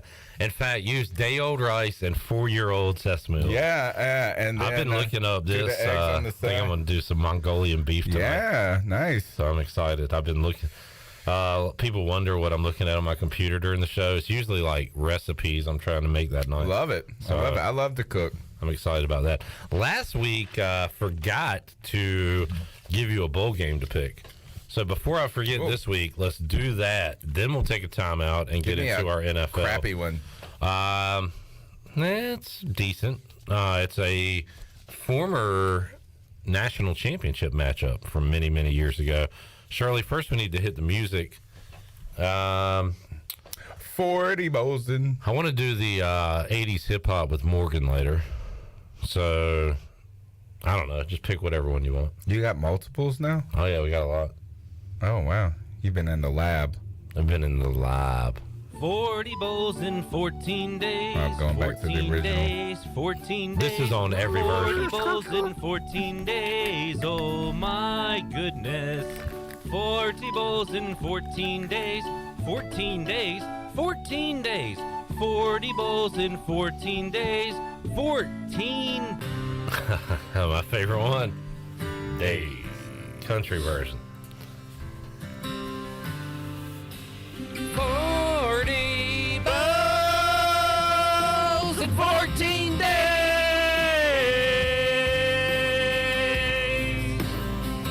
40 bowls in 14 days. Here we go, Chandler. Mama said 40 bowls. Papa said 14 days. Mama said 40 bowls. Papa said 14 days. 40 bowls. 14 days. 40 bowls. In a 14 days. I said 40 bowls. In a 14 days. Oh, yeah, yeah. Well done. And Tony, you're not a country music guy. Not at all. But I love it. That's a pretty good song. Actually, you know what? That's exactly how I hear country music in my ears every time. You've heard that same song a million times. That's like the #1 country song that I've ever heard. All right, Tony, your game is, how do you feel about the snack Cheez-Its? Oh, like the actual snack? Yeah. Love it. All right. I'm a big Cheez-It fan. You have the Cheez-It Bowl. Oh, cover me in Cheez-Its and call me Dabo. They have an entire bowl game dedicated. Dabo that got covered in Cheez-Its? Who got covered? I'm going to say they've been too big. Oh, look, I got something right with college football. Dabo's in the Cheez-Its Bowl? I feel like it was a few years ago. Well, I guess they're an ACC Go look at the picks. So, it's Dabo that gets dunked. All right, Tony Dunn, folks. Wow, I'm on my A game today. I'm going to double check. But I'm starting my vacation. I'm walking into it like this. All right, you get Florida State and Oklahoma. This will be 5:30 Thursday, December 29th in Orlando, Florida. I'm going Florida State. Right. I don't even know anything about Oklahoma this year. Yep, they do have the wow. How fitting would it be that former Clemson defensive coordinator Brett Venables in his first year at Oklahoma is covered in Cheez-Its? Wow, I hope not. You know he wants that since Dabo was able to get that earlier in his career. All right, you're taking the Noles over the Boomer Sooners. He's going to be like, you got to hit me with them duos Cheez-Its. I like the, what do they call them, like extra toasted? Yeah. You know what I'm talking about? Those are good. Like They're my favorite ones. Have you tried the hot and spicy ones like that? I am just a big kid snack food thing, like, because I got children, and then I'll drink a few beers or, hang out, and then everybody's asleep, and then I'll just crush this, like, Done. 8 pounds of goldfish with the big box. I mean, I don't have, like, many snacks for myself at home. They're all for Lily, so if I am in the munchy mood, They can become for it's clip. that, it's cereal, it's like fruit snacks. I'm a big carbohydrate guy, so like you could just give me a sleeve of crackers and I'll be happy.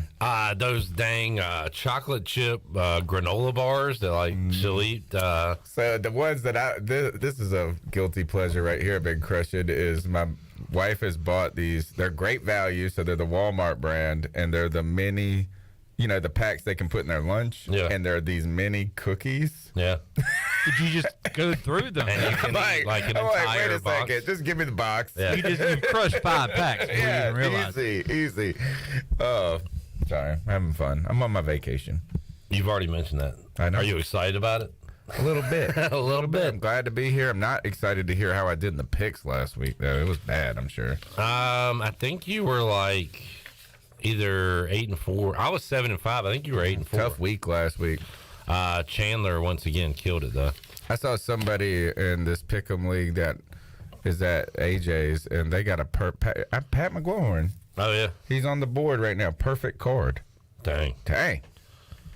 Yeah, I suck. I'll have the numbers when we return. We'll print out that sheet and talk some Panthers and make some NFL selections when we return on Pirate Radio Live here on a football Friday.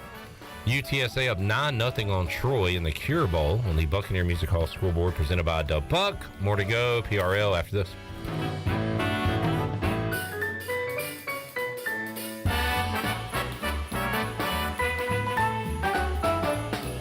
Buccaneer Music Hall was voted Best Nightlife in Greenville for 2022. And don't miss their biggest New Year's Eve party ever, featuring Cooper Greer and the Eli Craig Band. Tickets are on sale now. This show will definitely sell out, so get yours in advance by visiting the Buck in person. Each ticket includes entry, a champagne toast, inclusion in the raffle, and more. Come ring in the new year at the Buck. What's up, y'all? Cooper Greer here. New Year's Eve, come join me and my friends, the Eli Craig Band, at the Buccaneer Music Hall for the biggest New Year's Eve party around. It's going to be one hell of a party. Can't wait to see y'all.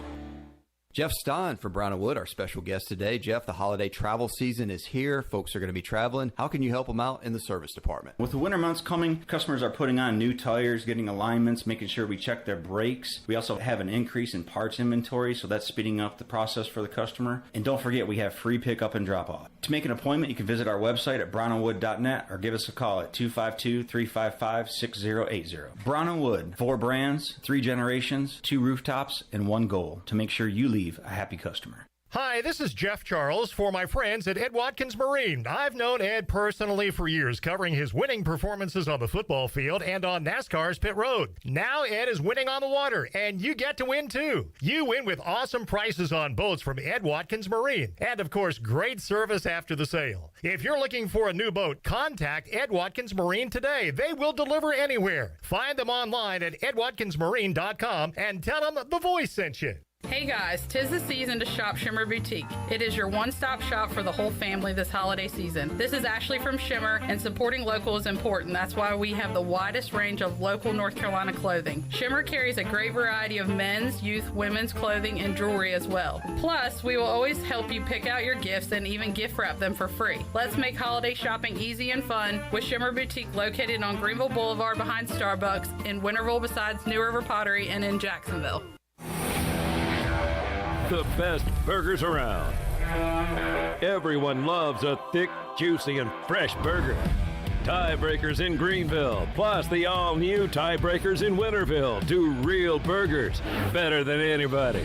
So don't just go to any burger-themed restaurant chain. It's time to break the chain and eat local. Tiebreakers, real burgers at its best. Everybody loves burgers. Eastern Pines Dental, located on East 10th Street beside Lowe's in Greenville, provides complete dental care to all ages, including implants, root canals, crowns, wisdom teeth removal, IV sedation, Invisalign, and much more. And as Eastern Pines continues to grow, we've added caring and kind doctors ready to assist you, including Dr. Ward, Dr. Lovick, Dr. Moore, and Dr. Mosley. Call 751-0770 to schedule your appointment today. The staff of Eastern Pines Dental thanks you for trusting them with your dental care.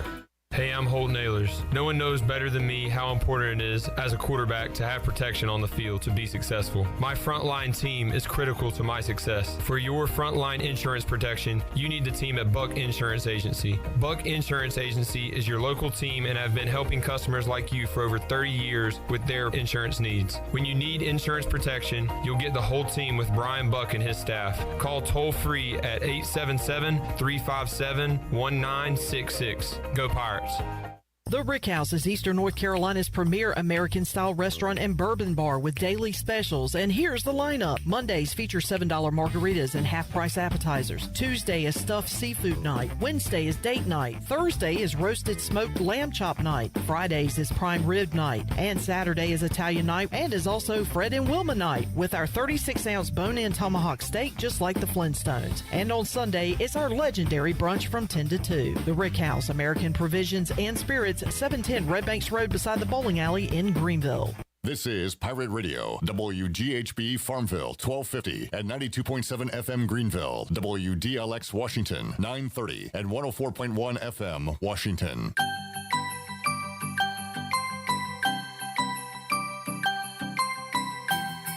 You're listening to Hour 2 of Pirate Radio Live. This hour is brought to you by Country Mart. Country Mart is open every day and has 2 locations, in Bethel on Highway 11 and in Stokes on Highway 903. Country Mart, fueling you up with great food and your engines with great gasoline. Now, back to the show. Welcome back. Christie's Europub is the perfect place to relax, grab a bite, and enjoy a drink. Located in the heart of Greenville and just a few blocks from ECU's campus, Christie's offers lunch, dinner, and late night with live music every Sunday.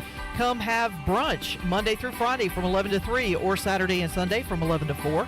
For the latest information, check them out on Facebook, Twitter, and Instagram, or visit them online at christieseuropub.com.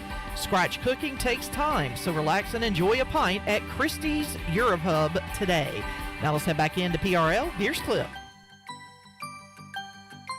All right, back with you, Hour 2, Pirate Radio Live here on a Friday. Clip Brock, Tony Dunn in studio, and that ball is going to deflect and go incomplete. UTSA 12-0 over Troy. They got a safety, a touchdown, and a field goal. They've scored just about every way you can here in the first half. Troy still looking to get on the scoreboard. Earlier today, UAB knocked off Miami of Ohio in the Bahamas Bowl as bowl season is underway on the Buccaneer Music Hall scoreboard, presented by Buck. I have a dumb question. Go for it. Who is UTSA? All right, before I answer that, what do you think it is? Like Utah State of America? Not a bad guess. Not a bad guess, but not the correct guess. What's your second guess? I have no idea. University of Tulsa of Alabama. So you got Utah State of America, Tulsa of Alabama.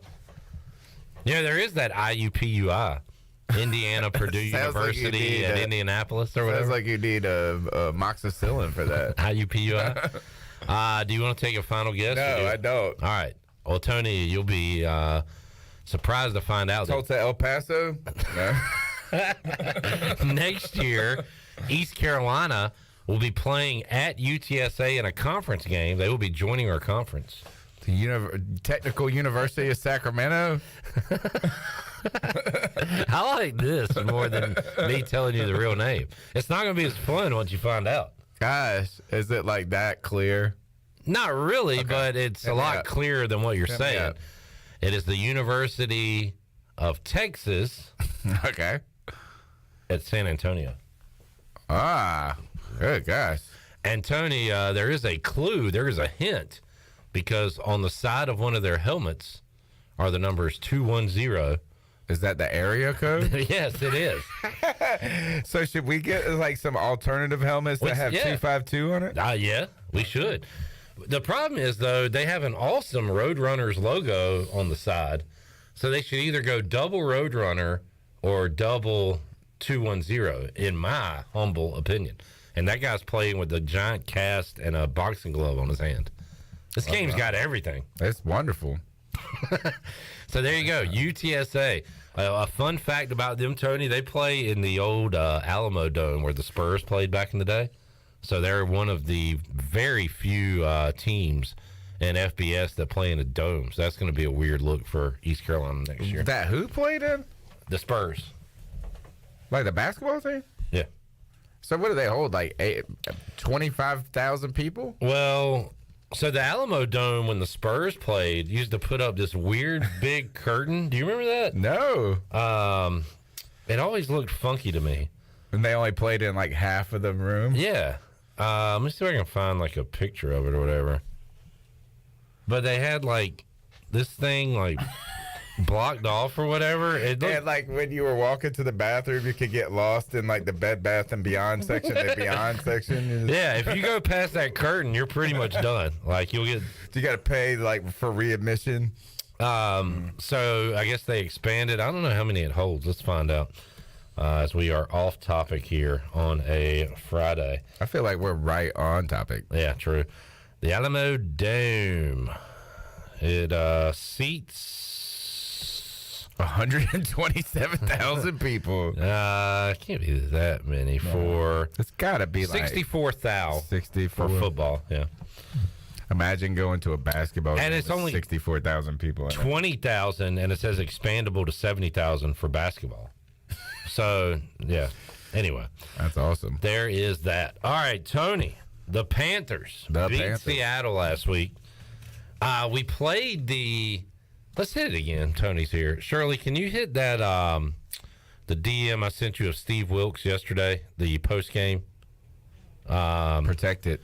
Where he wants to, protect. Do you got those T-shirts out yet? Protect the bank. Steve Wilkes talked in the locker room after the Seahawks, after they beat the Seahawks, and I loved where he talked about what they were going to do and what they did, and how he would set it up where he'd be like, and we said we were going to sack the quarterback, and we got 4 sacks! 4 sacks! 4 sacks! Everybody, yeah! We said it all starts on the line of scrimmage up front, and we got 216 yards! Do you got it, Shirley? It's not wanting to cooperate with me for the second. Hang on, give me just a second. Like if you don't got it, it's fine. No, I got it. I'm just trying to cue it up, and it's being difficult for some reason. Why you got to act like that? Yeah, it's being. We said we were going to get a clip, and we got a clip! We got it! All right, here we go. Here we go. All right, but this group of men right here in this locker room, hell of a job today, okay? We talked about this all week. Playoff environment, coming to Seattle, 12th man, and having a playoff mentality, okay? Everything we do starts where? Up front. Up front, controlling the line of scrimmage. And we controlled it on the offensive side of the ball for 224 yards. Way to go! He said it didn't matter whether the running backs played or not. We had to stop their run. Yep. Their run gained 46 yards. 46! Good football teams, all right, turn into great football teams when they know how to finish. And that's what we did today. Another thing that we talk about, all right, protect the ball. All right, protect the ball. No turnovers today, and we had 2 takeaways on the defense. Two. Now understand, long flight back, okay? Ooh, long. Victory Monday. No DUIs on the way home, guys. Listen to me. With the understanding, we're coming in on Wednesday to work, okay? And the one thing that we have established right now, we protect the bank. We don't lose at home. We protect the bank. All right, you understand that? So come back in on Wednesday, locked in and focused, okay? Family on 3. Get in here tight. 1, 2, 3. All right. You know what my favorite part about this video is? There's a part where he is direct, he's talking and he's pointing, and he almost literally pokes the eye out of one of the players. Yep. And the guy doesn't even flinch. report. I mean, the guy's just standing there, just stone cold, and Steve Wilkes is just pointing right at him. I'm thinking, They're if rocking he, like yeah, I'm like, this dude's about to lose He's an eye. awesome. Steve Wilkes has the locker room, Tony. He has the roster right now. You mentioned, do we have the T-shirts yet? We do not have those, but several years ago, and I still have some that probably available for purchase on the website. Put it in the bank, and it's a picture. It's an image of the Lombardi Trophy, like a piggy bank, and it's got a coin with a panther on it. Very cool. Put it in the bank. Money in the bank. So, Panthers win, which means they stay alive in the playoff hunt because Means we are. Smell that? Sniffing around. Did you see what they put this week on the graphic for teams just outside the playoffs? Loitering. I thought sniffing was, like loitering's even worse. Yeah.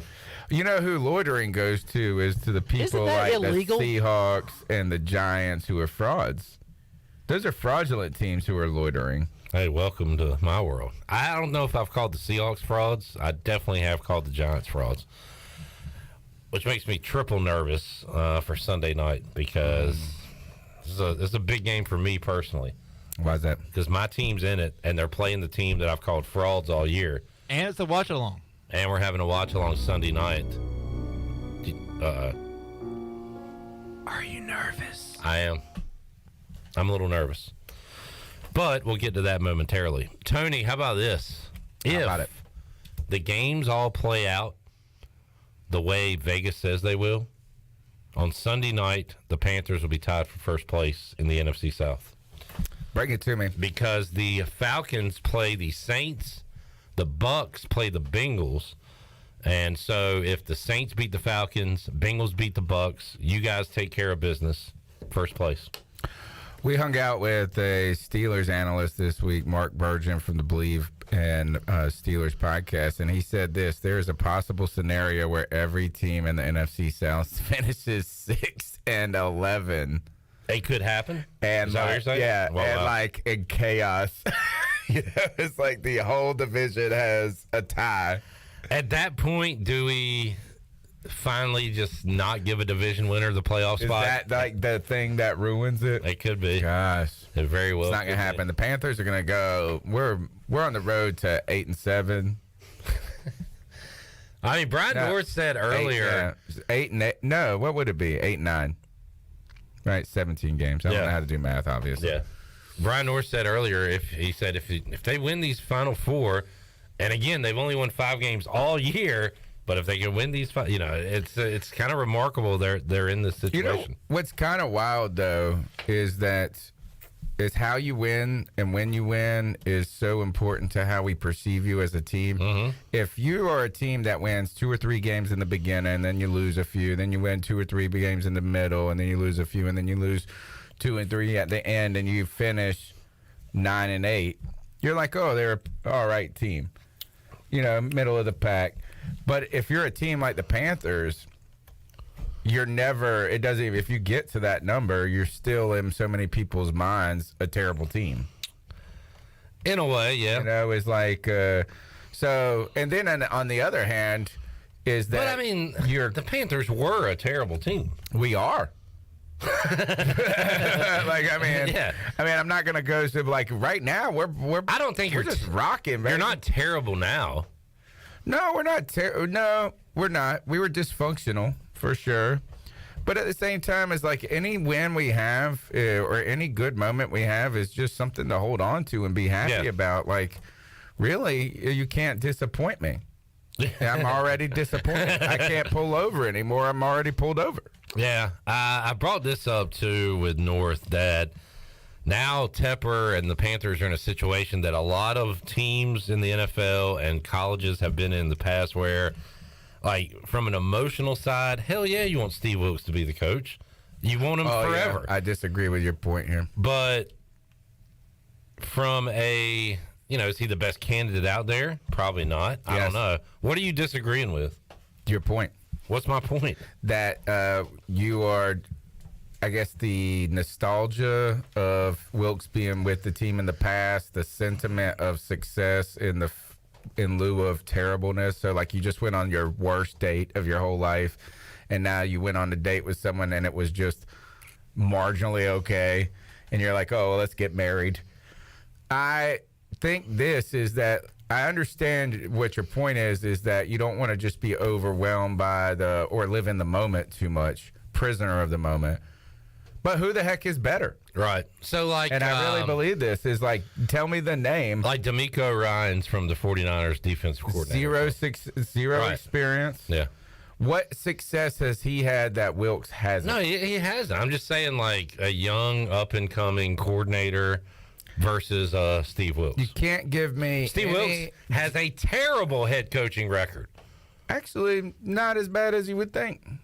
Coached the Cardinals to a 3-win season when they were like a 1-win the year before, like a terrible. That's a terrible record, Tony. For a first-year coach who had to make 485 roster moves. I understand got that. Josh Rosen. Like, come on. No, actually, I think that's, like, not that bad for your now first. You're not even living in reality. 3-13. Put not all saying it's a good, but like, is that if you gave me I know chicken crap and you said make chicken salad out of it, I can't do that. That's not the point. Okay, he's 4-4 right now. I'm arguing your point about D'Amico Ryans and other coordinators have no track record. His track record is awful, but that's not all his fault because he was set up to fail. I get that. But you're I'm also just arguing. using only part of his track record. You're not using his assistants, like what he did as an assistant and as a coordinator in different places. Well, too. you weren't either when you were talking about D'Amico Ryans. D'Amico, well, that's all he's got. Yeah. The other thing is you're giving me a defensive name.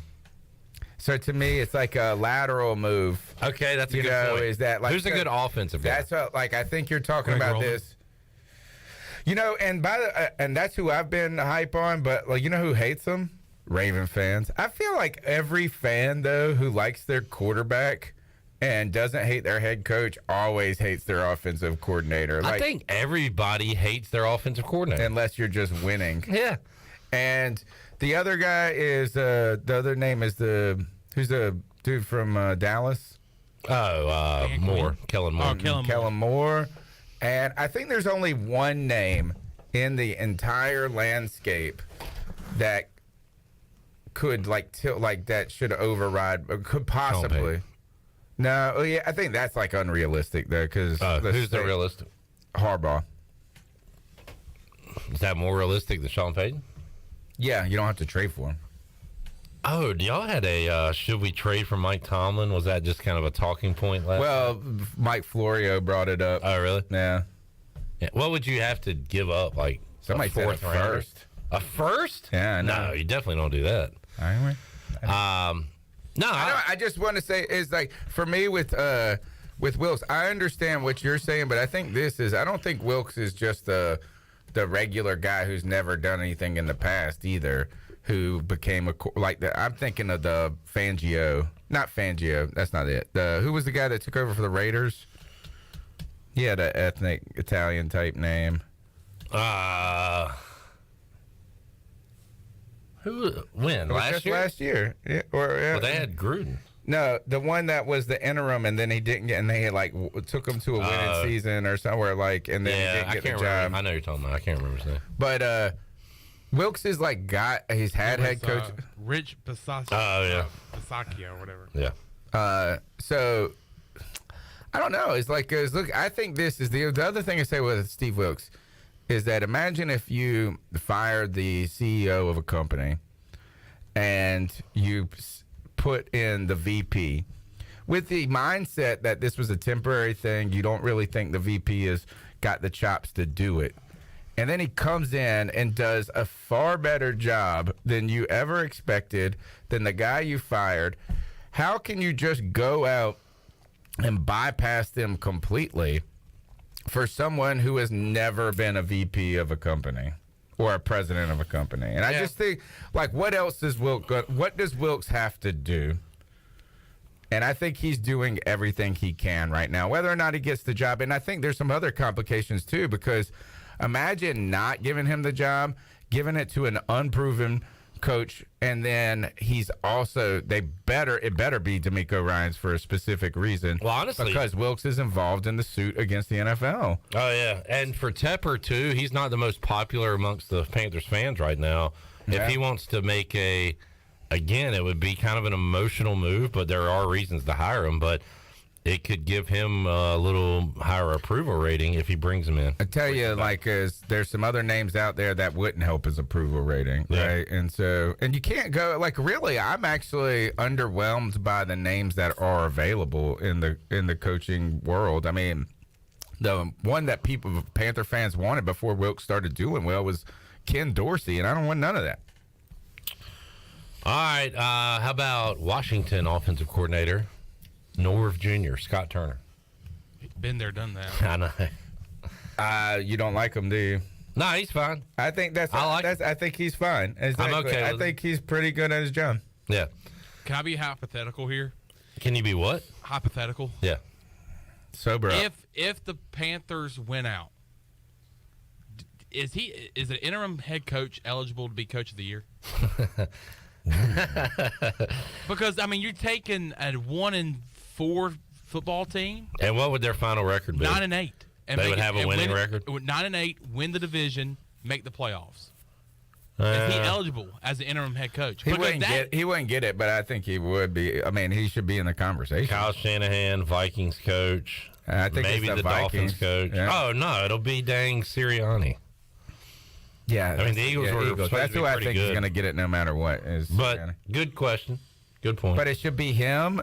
Like who else? It would be the Vikings coach. It would be Sirianni, and it would be maybe Mike McCarthy. Maybe.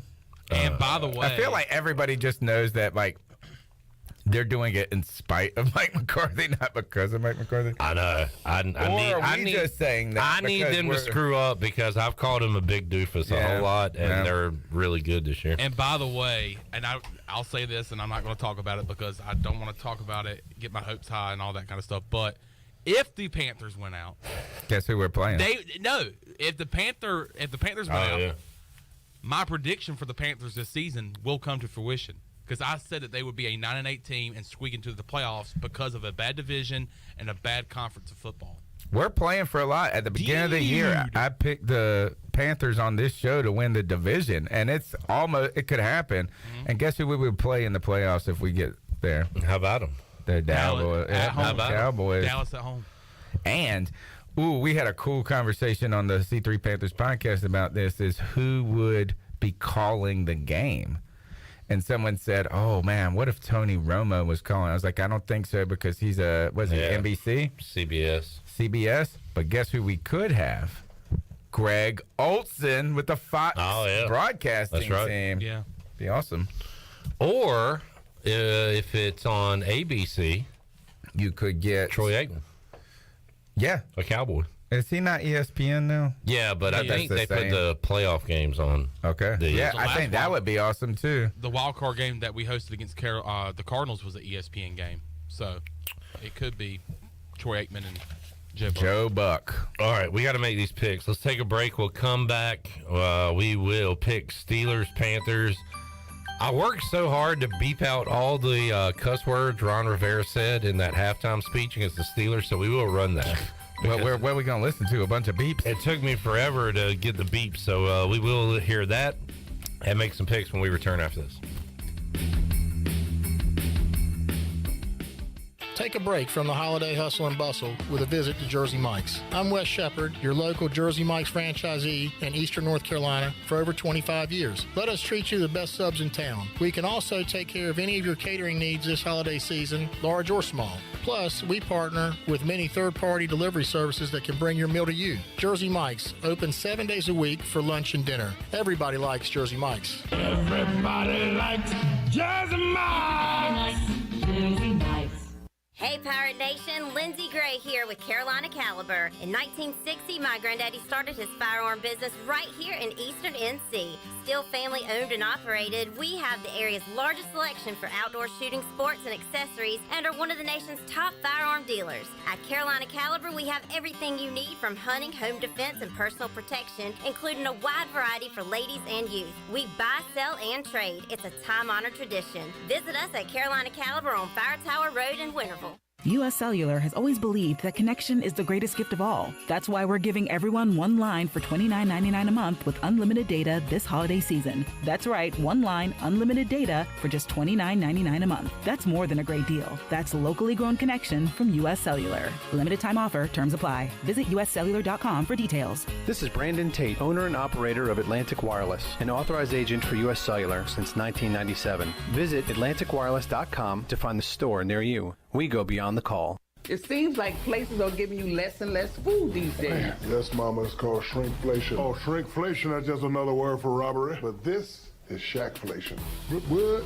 Dang, that's huge. Extra pepperoni, extra cheese on that thing. Hey, Pirate fans, Papa John's is the MVP move for game day or any day. Place your order online at papajohns.com and sign up for Papa Rewards. Papa John's, better ingredients, better pizza. Go Pirates!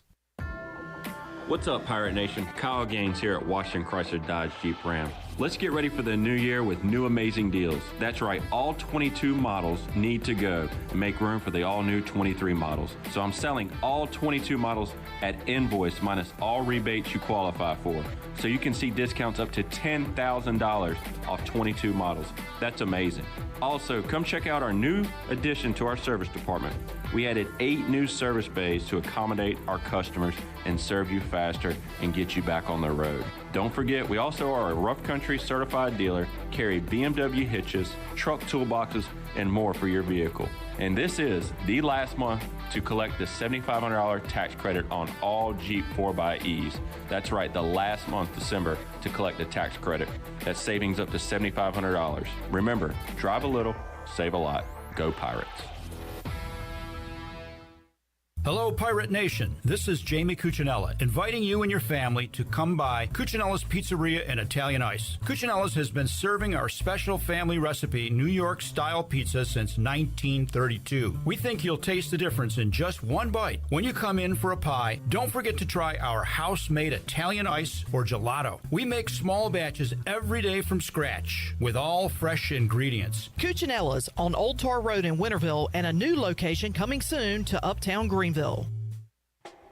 Hey Pirate Nation, this is Amanda Houston, and when it came time to make the game-winning play for relaxation at our house, I made the right call to Jamie Lang and Carolina Hardscapes. Jamie and his team built the backyard oasis of our dreams with a beautiful custom paver patio, outdoor lighting, and fireplace. Make your backyard incredible and call Carolina Hardscapes today at 364-1201 or visit their showroom on Fire Tower Road across from Bostic Suck. Go Pirates!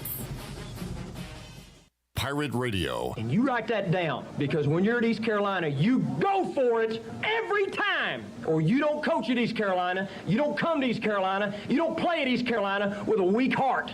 Write it! The voice of the Pirate Nation.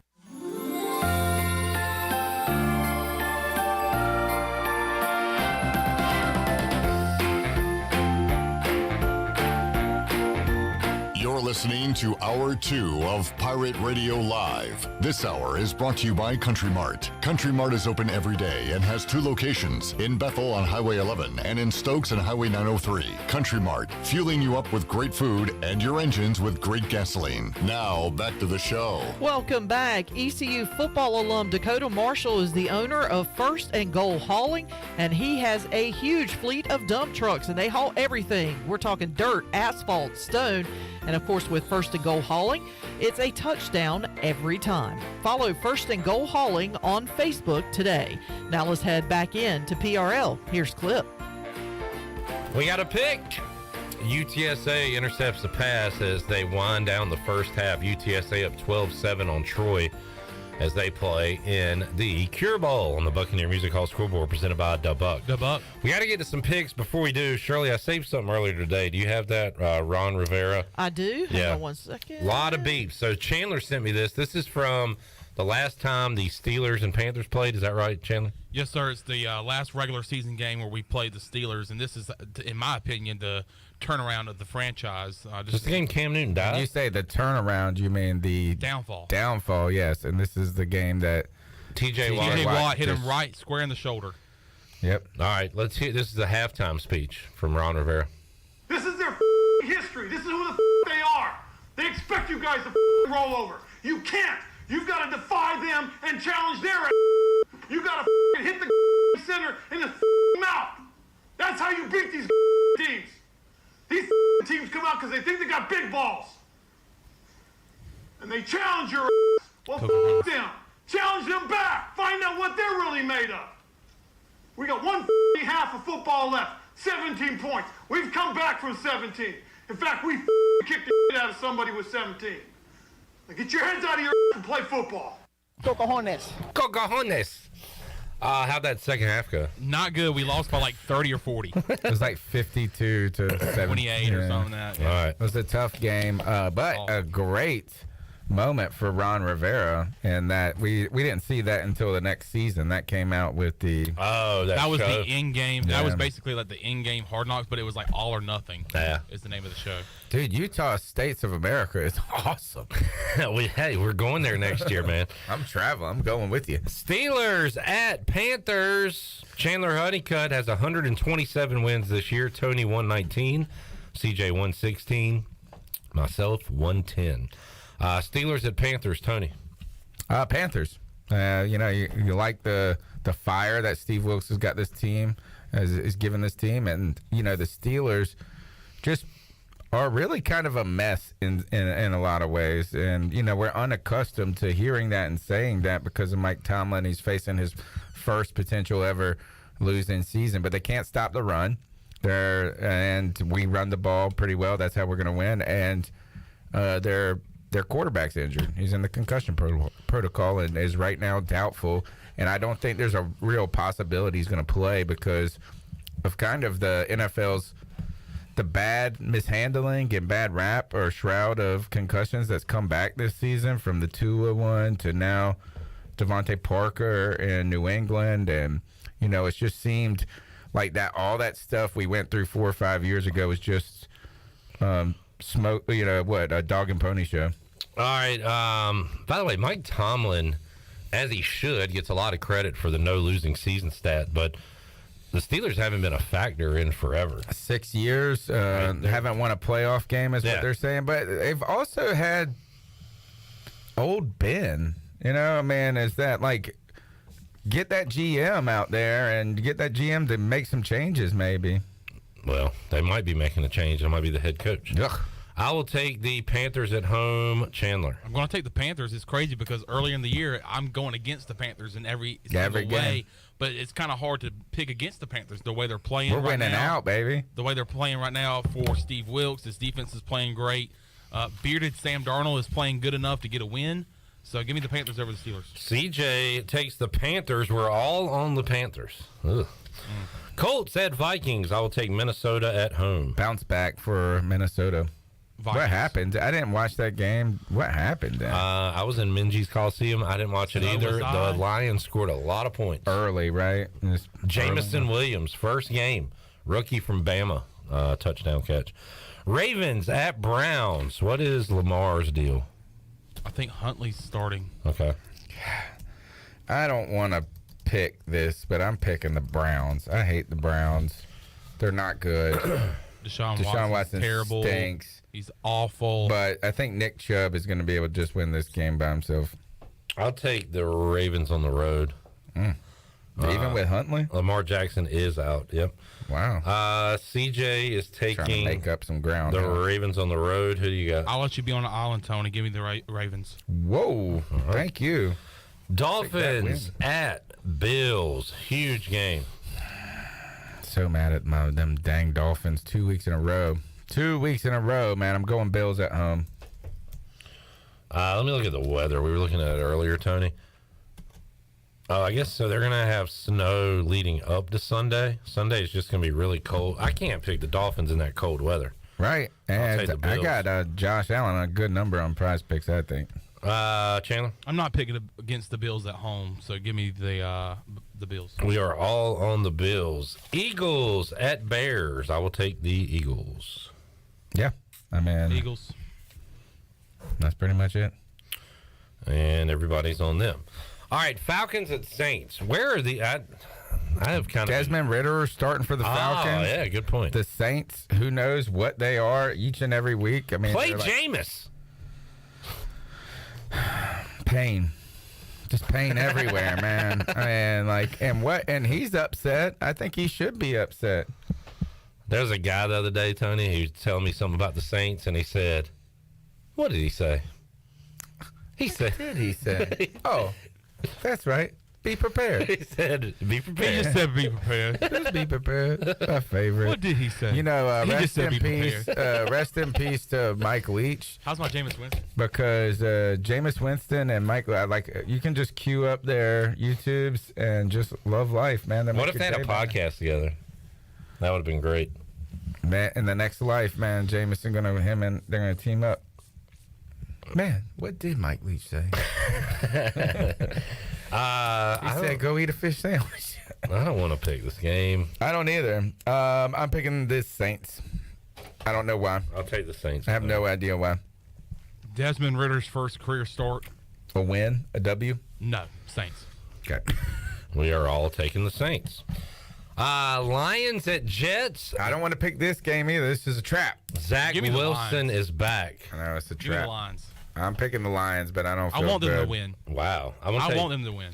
I'm going to take the Jets. CJ is also taking the Lions. What's the Lions on this game? So the Jets were favored until they announced that Zach Wilson was starting, and then now the Lions are favored, I think. Wow. It's like Lions minus 1.5, 2. Lions minus 1.5. By the way, Tony, are you aware? Colts, Vikings, Ravens, Browns, Dolphins, Bills, Saturday triple header. Say that again. Colts, Vikings, Ravens, Browns, Dolphins, Bills, triple header on Saturday. All Saturday games. Oh, now it just set in. And it's like I was like, what's the problem with 3 games, man? Like, and it's on 1 o'clock, 4 o'clock night game. So it's set up beautifully. Gosh, yep. I love this. Is one of my favorite weekends of the year when you start getting those Saturday NFL games. All right, let's take a break. We might have a trap game coming up here. Cowboys, Jags.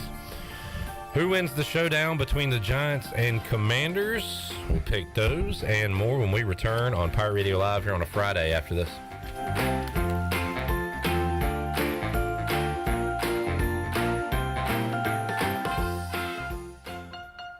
Don't stress this holiday season. Give the gift of beauty. A gift certificate from Beauty Bar MediSpa will not only bring a smile to that special someone, it will smooth wrinkles, tighten skin, erase veins and brown spots, and get rid of unwanted hair. Visit the professionals at Beauty Bar MediSpa in Greenville. Available now. Gift certificate specials for her or him and BOGO stocking stuffers. You save and they glow. Visit us at beautybarmedispa.com. Go Pirates! Greenville Utilities electric customers will soon be able to receive text notifications in the event of power outages.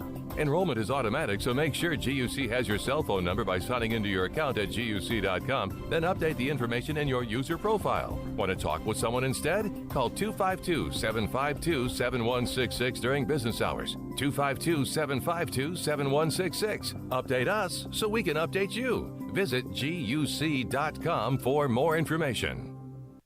When it comes to hauling dirt, asphalt, or stone, you can trust the pros at First and Goal Hauling Incorporated. They have a fleet of dump trucks ready to get the job done. And best of all, it's owned and operated by ECU football alum Dakota Marshall. When you have a big job and you need it done right, count on First and Goal Hauling, where it's a touchdown every time. Keep up with Dakota Marshall and First and Goal Hauling by following them on Facebook today.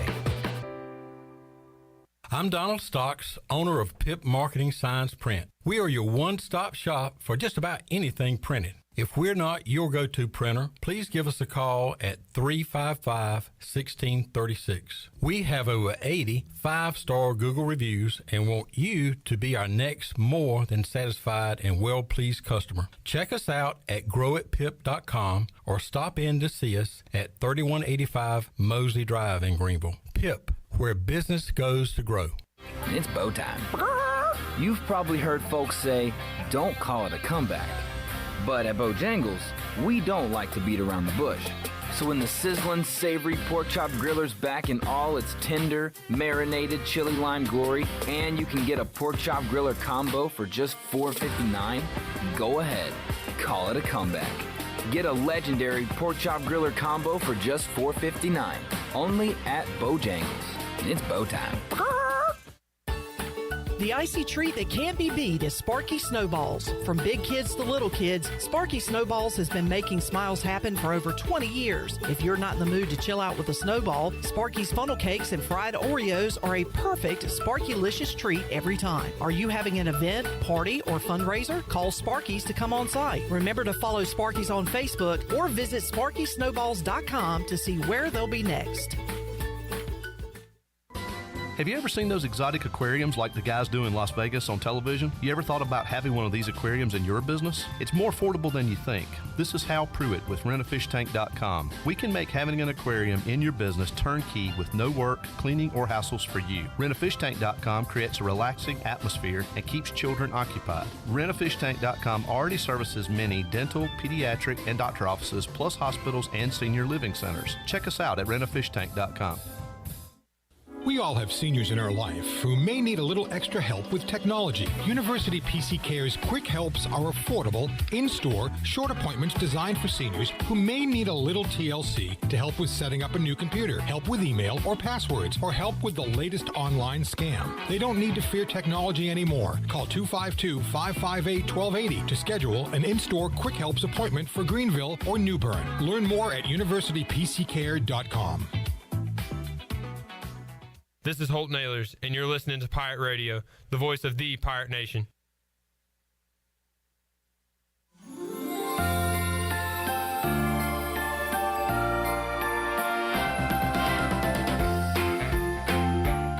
You're listening to Hour 2 of Pirate Radio Live. This hour is brought to you by Country Mart. Country Mart is open every day and has 2 locations, in Bethel on Highway 11 and in Stokes on Highway 903. Country Mart, fueling you up with great food and your engines with great gasoline. Now, back to the show.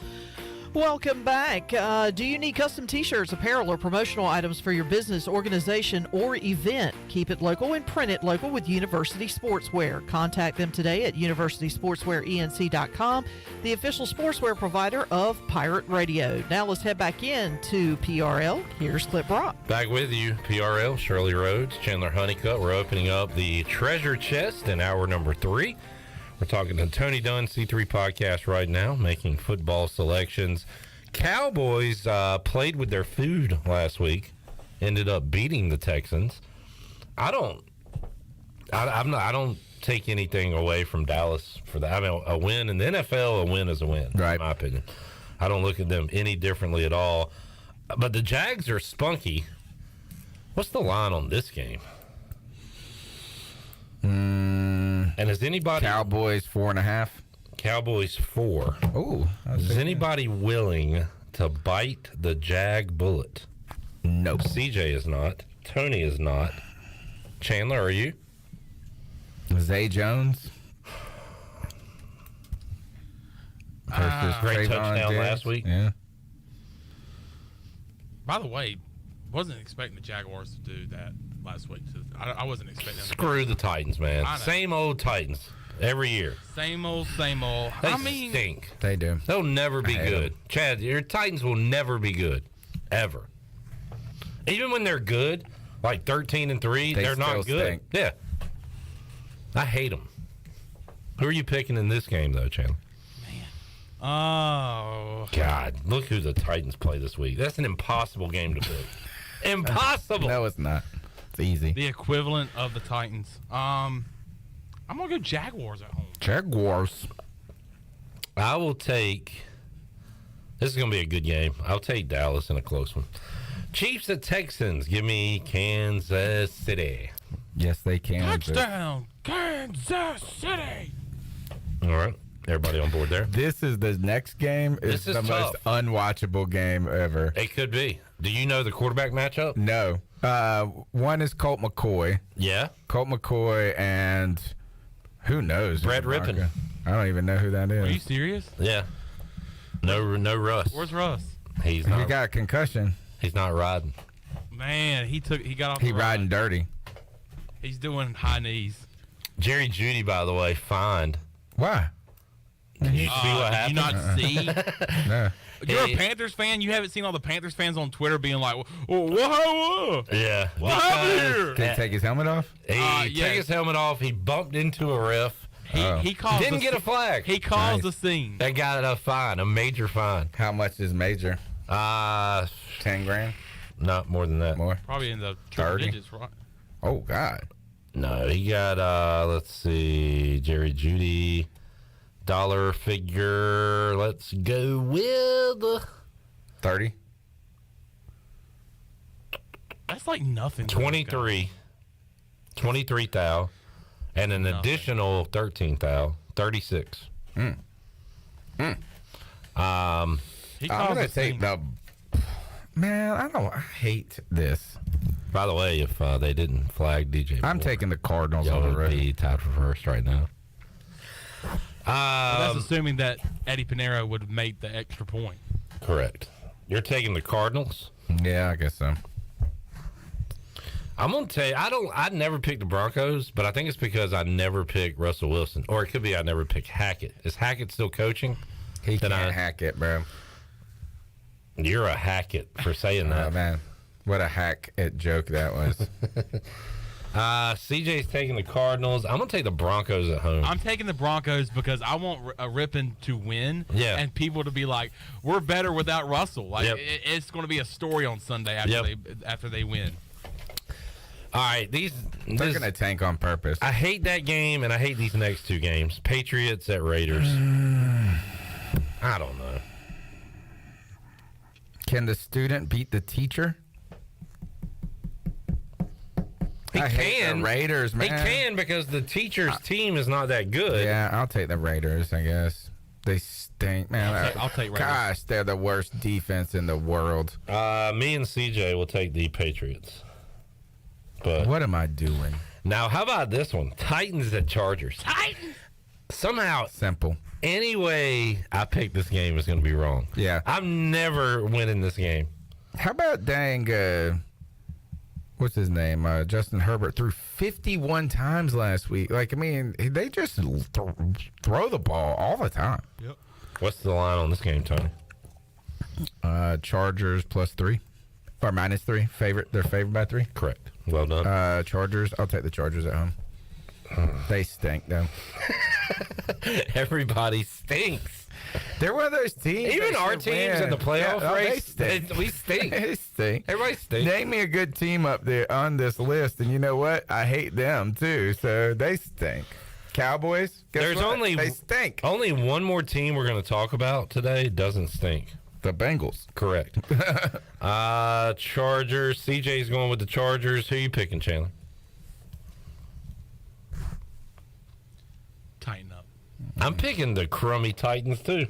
Oh, weird. Tighten up. And they're not going to win. But somehow the Chargers. They're going to tie. Every year I like to pick a tie. This is it. This could be a tie game. Tie? How about this? If they get a tie, you get 2 points. Bengals at Bucks. Bengals. Burrows rolling. The Bucks. What do you think about this?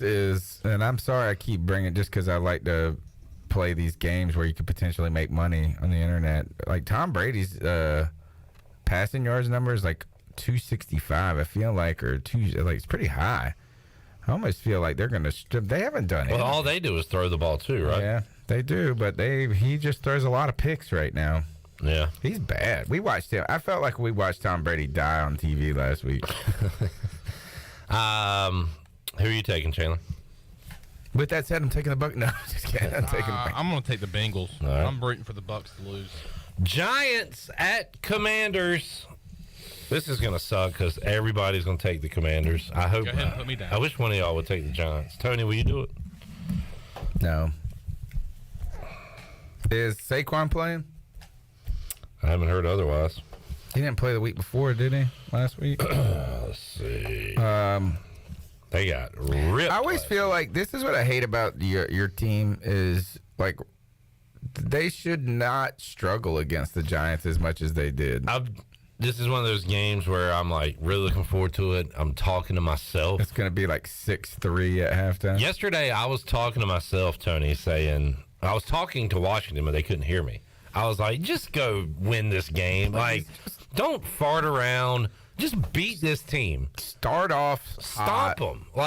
But just what you just said. They're not going to do that. No, they won't. They're not going to do it. It'll be like a 1-point game. Yep. I'm taking the Commanders to not for a commanding win. Not a giant win either. Not a giant win. I'm hoping for a giant loss. This is going to be a stupid game. Stupid stuff's going to happen in this game. You guys got to tune in on Sunday for this watch along. You'll get to see miserable clip. Yeah.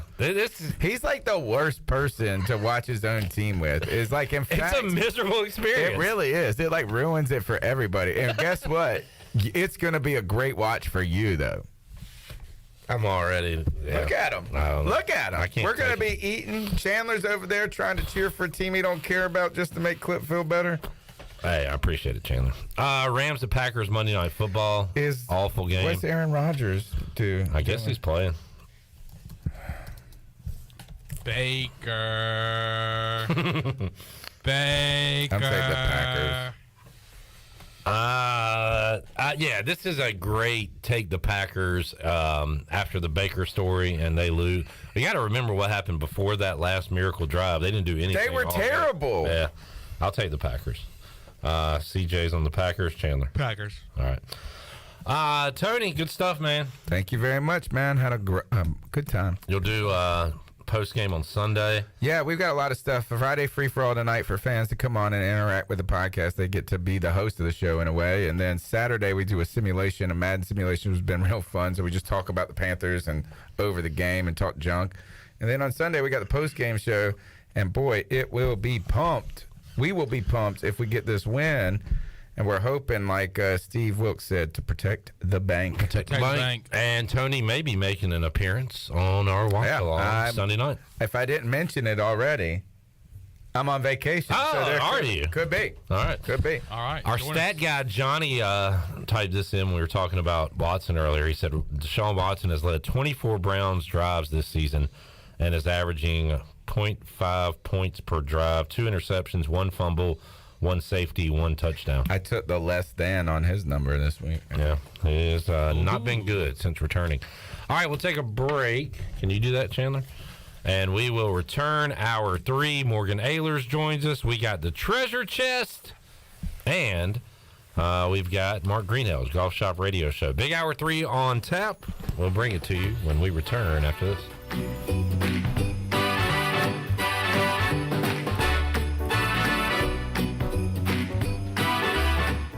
Jeff Stein from Brown & Wood, our special guest today. Jeff, how can you help people buy a new vehicle before the end of the year? Well, Jonathan, we're seeing an increase in inventory arriving at the dealership. Cadillac, we have XT5, Buick, Encore and Envision, Mazda, the all-new CX-50 is here, and GMC, we have some light-duty 1500 trucks arrive. Jeff, what about incentives and your location? Incentives we have as low as 3.9 APR, location 329 Southwest Greenville Boulevard. Brown & Wood, 4 brands, 3 generations, 2 rooftops, and 1 goal, to make sure you leave a happy customer. This is Martin Truex Jr., and as a NASCAR Cup Series champion, I love one-stop shopping. When I need fresh tires or fuel during a race, my pit crew takes care of everything. Off the track, I have an auto owner's independent agent. They handle all my insurance in one place: car, home, life, and business. Get your own pit crew and find a local agency with auto owner's insurance. This is Jeff Gibson with Town Insurance in Greenville. Call me today at 756-8300. Go Pirates!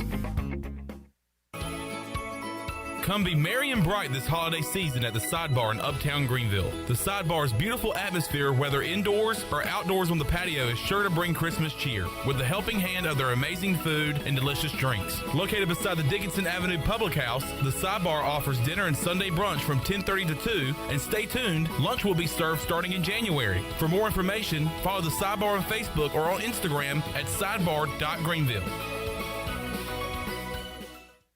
Portable, super quiet, and fuel efficient. Honda EU Series generators are ideal for camping, tailgating, home backup power, and more. All feature Honda's CO Minder carbon monoxide detection system for added peace of mind. Select models include Bluetooth connectivity for wireless control with Honda's My Generator smartphone app. Go with a Honda EU Series generator. It's power you can trust. See Ron Ayers Motorsports, Highway 11, north of the airport in Greenville. This is Holt Ahlers. I've been eating at Parker's Barbecue since I was a kid. Now, all these years later, I still love to eat at Parker's. In fact, I love it so much, I bring my entire offensive line with me. They protect me, and I look out for them with great food from Parker's Barbecue. So whether you bring the team like me or just your friends and family, the awesome barbecue, chicken, and seafood at Parker's is a win every time. Parker's Barbecue, where they always treat you like family. BMS Builders is your premier custom builder in eastern North Carolina. With homes in Blackwood, Mills Creek, Dalton's Cove and Farmville, and Belmar and Ayden, they're constantly expanding. Now to Laurel Glen and Sarah's Way, plus the new duplex community at Abigail Trails. BMS Builders can build the home of your dreams. Just ask Dr. Dennis Ross in Greenville or ECU football coach Mike Houston. They built their homes, and they can build yours as well. Call 916-1578 for BMS Builders. Take a hit from a 300-pound linebacker, and you better be wearing pads. Take a hit on the road, and you better have good auto coverage. When you've got North Carolina Farm Bureau Auto Insurance, you've got the best local agents ready to help you bounce back. If you don't, well, you'll probably play football without a helmet, too. In Pitt County, call Carlton Venters or C.J. Messerly at 252-756-3007. North Carolina Farm Bureau Mutual Insurance Company. Farm Bureau Insurance of North Carolina Incorporated. Southern Farm Bureau Life Insurance Company, Jackson, Mississippi. An independent licensee of the Blue Cross and Blue Shield Association. What a perfect time to be in Greenville, North Carolina. ECU football is going back to a bowl game. ECU basketball is getting cranked up. And Greenville's newest sports bar is officially open. Coco's Sports Bar, located in the Big Lots Shopping Center right off of Greenville Boulevard, has the largest variety of delicious food, including burgers, quesadillas, Philly cheesesteak egg rolls, chicken and waffles, and of course, the best wings in town. Check out Coco's Sports Bar on Facebook for the latest information on menu items, drink and lunch specials, and more. Open 7 days a week. Go Pirates! This is Pirate Radio, WGHB Farmville, 1250 and 92.7 FM Greenville, WDLX Washington, 930 and 104.1 FM Washington.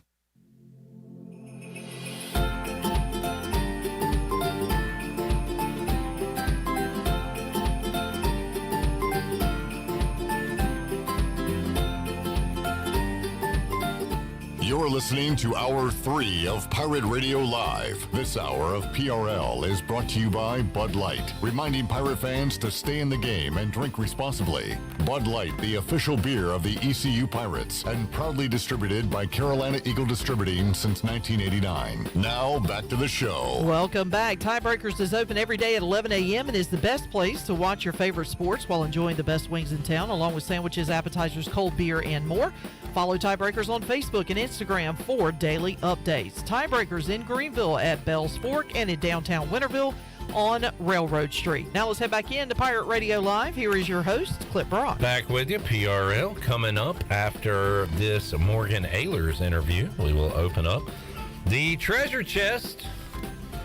Still have some great prizes left in the chest, including a $150 gift card from Bostic Sugg Furniture, 12 pizzas from Papa John's, a $100 gift card from Familia, a $100 gift card and gift basket from Beauty Bar Medi Spa, $100 gift card to Chico's, $100 cash and a t-shirt from Sparky Snowballs, Bud Light Fire Pit Cooler Tailgate Chair, that was one yesterday, if I recall, by Victor Long. Is that right? We also have a Pirate Fan gift basket from UBE, 30-minute stretch assessment, 1-hour massage from Bodies in Balance, and the Buck gift basket, $100 cash, $25 gift card to the Beach Tavern, 2 tickets to the New Year's Eve party, T-shirts, and a Rams Aaron Donald jersey. All available in the treasure chest. We'll open that up after this conversation with Morgan Ahlers, who joins us on the Pitt Electric Live line. Hello, Morgan. How you doing? Hey, Cliff, happy Friday to you and yours at Pirate Radio. Thank you, sir. Morgan, I saw Devin Leary's name out there, quarterback, NC State, in the portal, and I'm seeing a lot of Leary to Kentucky. And is that official or just being discussed right now? Chandler doesn't know. Morgan, do you have any idea? The last I saw that nothing is official, but I think he is visiting, and it wouldn't surprise me to see him end up there. Grayson McCall, quarterback at Coastal Carolina. You see a lot of McCall to Auburn talk going on, but it will be McCall in the bowl game. slinging it for the Chanticleers. Great QB matchup. McCall versus Ahlers. The total is in the 60s, so they are expecting a lot of points, some fireworks in that Birmingham Bowl. And I want the Pirates to win. I know you do too, Morgan, but as a football fan, I'm kind of pumped to see McCall play. I want to see two good QBs go at it on the 27th. Yeah, he's had a really good career at Coastal Carolina, very talented quarterback. He's coming off the injury, played in the championship game, I believe, against Troy. He's had a little bit of time to recover. It's just kind of a different scenario having announced that he's in the transfer portal, but he's still going to play in the bowl. If he is, going to Auburn, and the coach at Auburn, Hugh Freeze, wants him to play in the bowl, fine. But if he's coming off an injury, do you risk playing in a bowl game, possibly getting hurt again while you're trying to land at another school? That's kind of a unique situation. Really haven't heard much about that. But hopefully he will play, give us the best shot. East Carolina's going to give Coastal Carolina all they've got, and I think it's going to be a really good day for the Pirates on the 27th. Speaking of injured players playing in a bowl, Holton Ahlers pretty open yesterday with us on Pirate Radio Live about having surgery after his final game in an ECU uniform after the Birmingham Bowl. Says, all things considered, he'll go into this game as healthy as he's been in a while, Morgan, but he told us he's not going to be fully healthy until that's all fixed by doctors. Well, we've talked about it all year. Ever since the NC State game when he hurt his shoulder, his right shoulder, he's been dealing with that. It's gone out 4, 5, 6 times since then officially, and a whole bunch of times just slightly in and out during the season. But tough.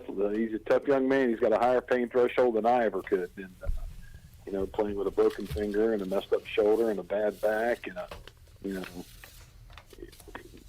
he's a tough one. I'm proud of it. He's a tough one, and I don't think the worst injury in the world probably could keep him out, if at all possible, of this bowl game. Yep, he's definitely going to give it a go and try to get East Carolina's first bowl win since 2013, a long time ago. And talk about this, Morgan, as far as motivation goes for these bowl games. I think Duke UCF is a pretty good example of this. And yeah, I know Gus Malzahn, UCF wants to win the game, but they had higher aspirations. They wanted to win that championship game against Tulane, go to a big bowl. Instead, they end up taking on Duke, whereas Duke had a surprising year in year one of Elko there, and they got to be really fired up to be playing in a bowl game. So you kind of, first of all, you look and see, is the head coach there? Is the quarterback in the portal? What players are playing in the game? And then you kind of go to the motivating factors for these teams, because it's not all equal across the board for these teams matching up. Yeah, it's first year Coach Elko at Duke, and he did a really good job of changing the maybe the offensive philosophy there a little bit. He was the offensive coordinator at Memphis prior to coming to Duke, and they've done a really good job there. But he also had a lot of players to work with. I mean, Duke's a unique situation in recruiting to the university, even though they're in the ACC. They're a little bit higher. They're a private school, so they can do some things a little bit different. But Coach Cutcliffe did exactly leave Duke with a bare cupboard, so to speak. He went out there, and they had some good recruiting years, and he brought in a few pieces. Coach Elko did this year, and that should be a really good game. How will UCF play in that matchup? I don't know. They had such an up and down year. I know John Rice Plumlee, the quarterback, transferred in from Ole Miss last year, and it's his last game there. I think he's coming back one more year, if I'm not mistaken. Maybe I heard that wrong, but he's not the prototypical quarterback. He can throw it a little bit, but he's more of a runner, and it's going to be a good matchup between them and the Blue Devils. All right, I'm going to give you a pretty decent matchup, Morgan. Shirley, can you give me the 40 bowls in 14 days, 80s rap version? All right, let's hit it. 40 bowls in 14 days, 14 days, 14 days, 40 bowls in 14 days, oh my goodness. 40 bowls in 14 days, 14 days, 14 days, 40 bowls in 14 days, 14 days. 40 bowls in 14 days, 40 bowls in 14 days. 40 bowls in 14 days. Hippy hippity hop da hop hop. Hop don't stop and drop and pop top. 40 bowls in 14 days. 40 bowls in a 14 days. 40 bowls. 14 days. Hibbity hop dop a pop top drop. 40 bowls in a 14 days. All right, Morgan Ahlers. Like that one? That sounds like one of the Snoop Dogg's beat tracks, and then you've got like the guy from Uptown Raleigh, from North Raleigh, trying to rap. Actually trying to rap. Hold on, I've got more lyrics to that song right here. It's hip hop, drop pop, dop, stop it a dop, diddly pop. So there you go. It sounds like somebody from North Raleigh trying to rap. All right, Morgan, do you remember the Alamo? I remember the Alamo, yeah. You ever been? No, I haven't. I haven't been to. That's one place I actually want to go with San Antonio to see the Alamo and do the river. I think it's the River Walk area there. Yeah. I heard it's really cool. So. Pirates will be there next year playing at UTSA. Could be a time to visit. You have the Alamo Bowl, Morgan. Number 12, Washington versus number 20, Texas. This will be Thursday night, December 29th, 9 o'clock on ESPN. Huskies and Longhorns, Morgan. Who you going with? Texas. God bless Texas. God bless Texas. Land. Yeah, I remember that one. I think Texas. Number one, you're going to have a tremendous crowd advantage. Yeah. I mean, you'll have some people come from Washington, but it's almost like a home game for Texas. And is Penix playing for Washington? I don't know. I think he's coming back, but is he playing again? Good question. See, Morgan is asking all the right questions. Michael Penix, Indiana transfer to Washington. Yeah, I don't know. Yeah, I do not have that information. He's one of the leading passers in the country. But then you've got Texas, who has battled through some injuries this year. You've got yours. You've got one quarterback I think is transferring out of Texas, but I think yours is still behind center. He'll be healthy again, fully healthy. So I kind of like Texas in that one. I think Washington might be favored a little bit, but I think Texas will win that game. All right, there is the pick from Morgan Ahlers. Looking forward to some Pirate Hoops on Saturday. They'll be in Greenville, South Carolina, taking on the South Carolina Gamecocks. And South Carolina 5-5 on the year. ECU coming off a win over Coppin State. Pretty good test here, Morgan, before we get into conference play, seeing what East Carolina can do against, an SEC opponent, but really a winnable game, I think, Saturday at 2 o'clock for ECU. Yeah, I think it's a winnable game. I know it's being played in Greenville, South Carolina, and so the Gamecocks won't have a true home court advantage like they would if it played in Columbia. It's going to be an interesting test for the Pirates. They played well down in Florida during their tournament. They played down there, and it just depends on what shooting team shows up for East Carolina. Is it going to be one that goes out there and consistently makes shots all game long, or are they going to go out and make a little bit and then go into a drought and then have to come from behind? Because you only can do that so many times, and East Carolina did it a lot early. And, they played well last weekend, and hopefully they can play well tomorrow against South Carolina. What's the line in that game? Probably 8 or 9, I would imagine, South Carolina. I'll go 6.5, South Carolina. 6.5. But okay. It'll come out tomorrow. We'll find out. Morgan, good stuff, man. What you up to this weekend? You got Christmas parties going on? Actually, no. This weekend, I have a weekend off, which is kind of rare during the holidays, but I've played the last 4 nights and had Monday off, and then played all last weekend and last week. So, yeah, it's kind of nice. And play starting Tuesday, go through next Friday night, and then we're off for the holidays, head to the bowl game, then come back and do a wedding on New Year's Eve. So, yeah, it's going to be a busy week, but I'm enjoying the weekend off. Enjoy it, Morg. Thanks for joining us, man. We'll talk to you again soon. Thanks, guys. You guys have a great weekend. Thank you. Morgan Ahlers joining us, Pit Electric Live Line, here on a Friday edition of Pirate Radio Live. Shirley Rhodes, it's time to make somebody a winner. Treasure Chest, open back up. This is our last Friday show of the year. We'll be with you Monday through Thursday next week, opening up the Treasure Chest. But this will be our last giveaway of the week, our last Friday giveaway on the 2022 Pirate Radio Treasure Chest. 317-1250, 317-1250, caller 12 is a winner. You'll have to stay on the line, answer some questions from us, and find out what you won when we return on PRL. Back with you after this.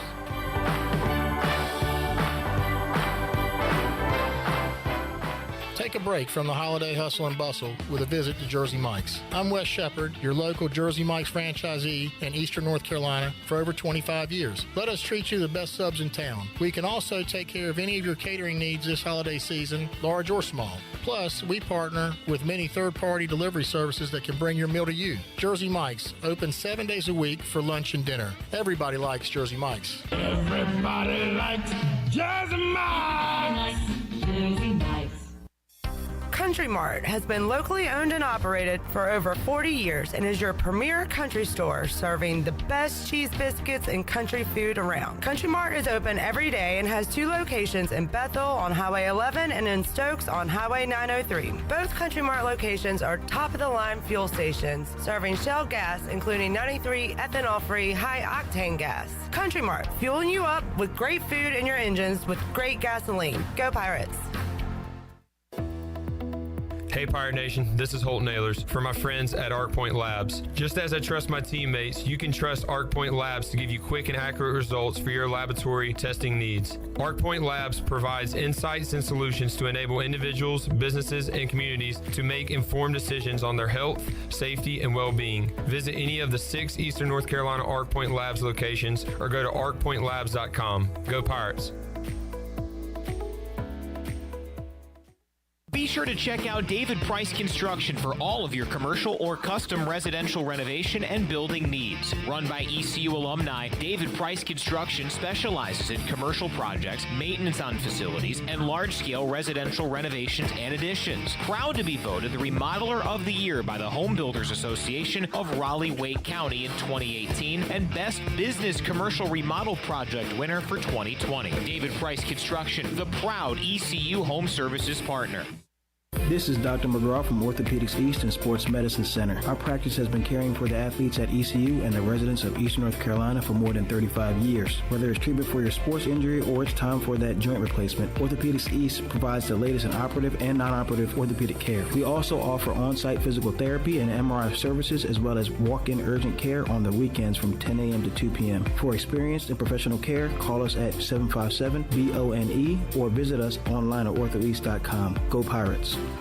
Enjoy the comfort, style, and beauty of the holidays at Bostic Sugg Furniture. We have everything you need to deck your halls for less. Living room furniture for family get-togethers, dining sets for holiday dinners, bedrooms, and more. Save up to 70% off clearance items, plus 6 months special financing. Settle down to a long winter's nap on a comfortable new mattress with 48 months special financing. We have your holiday comfort savings at Bostic Sugg Furniture.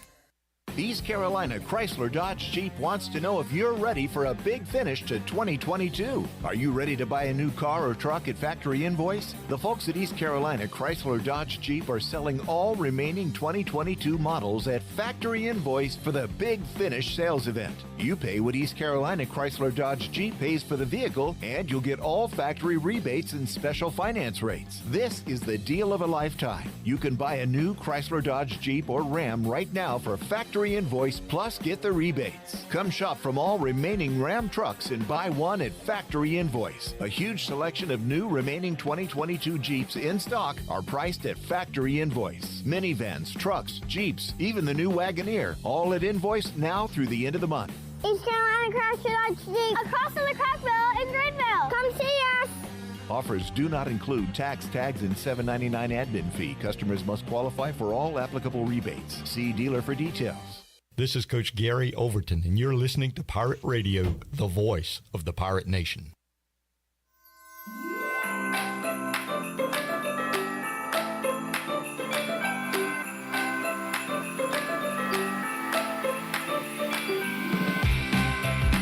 You're listening to Hour 3 of Pirate Radio Live. This hour of PRL is brought to you by Bud Light, reminding Pirate fans to stay in the game and drink responsibly. Bud Light, the official beer of the ECU Pirates, and proudly distributed by Carolina Eagle Distributing since 1989. Now, back to the show. Welcome back. Country Mart has been locally owned and operated for over 40 years and is your premier country store serving the best cheese biscuits and country food around. Country Mart is open every day and has 2 locations in Bethel on Highway 11 and in Stokes on Highway 903. Both Country Mart locations are top-of-the-line fuel stations serving Shell gas, including 93 ethanol-free high-octane gas. Country Mart, fueling you up with great food and your engines with great gasoline. Now let's head back into PRL. Here's Clip. All righty, back with you, Pirate Radio Live. On a Friday, the treasure chest has opened up. We have our winner. Our winner will be joining Doris Dillon, who won the free VIP subscription for a year to hoist the colors. John Moody won the $100 gift card from Wings Over Greenville. Quentin Hellier won the $50 gift card to Aiden Country Club. And 24 golf balls, courtesy of Brandon Manning and Farm Bureau of Winterville Insurance. Bill Willard won the $100 gift card from Tiebreakers. Victor Long took the Bud Light Fire Pit Cooler tailgate chair from Carolina Eagle Distributing. Brad Woodard won the Natural Light Can Jam set, cooler and tailgate chair from Carolina Eagle Distributing. The Bud Light Carolina Panthers cornhole boards from Carolina Eagle Distributing was won by Robert Matthews. Patrick Brown won the Parker's Barbecue tailgate party for 10 and gift basket. Susan Deans won a $100 gift card to Coco's Sports Bar. Chris Hill won a gift card to Christie's Europub, Dap House, Sidebar, and Jarvis Street Bottle Shop. Tyler Macemore won a $100 gift card to Jersey Mike's. And Kevin Ainge won the $100 gift card to Shimmer Boutique. Still a lot left in the treasure chest. And this guy is a regular. He has been calling his shot, and he got in and won. Steve Hill joining us on the Pit Electric Live line, today's winner. Hello, Steve. What's up, Clipper? What's up, man? Congratulations. Do you know officially how many times you've won in the treasure chest? It's in double digits, but I don't know the exact number. I mean, is it really? You guys been doing it? Yeah. Oh, yeah. I wish I kept the list. Maybe Jonathan might be, because he's a numbers guy. So he might have it somewhere where we could go back and look in the 20 years that I've been here, how many times Steve has won a prize from the treasure chest. Incredible. There's 2 businesses in Greenville that I've won prizes for that no longer exist. So. Oh, wow. It's been a while. Okay. All right, so Steve is in once again. Steve, tell everybody about yourself. What do you want people to know?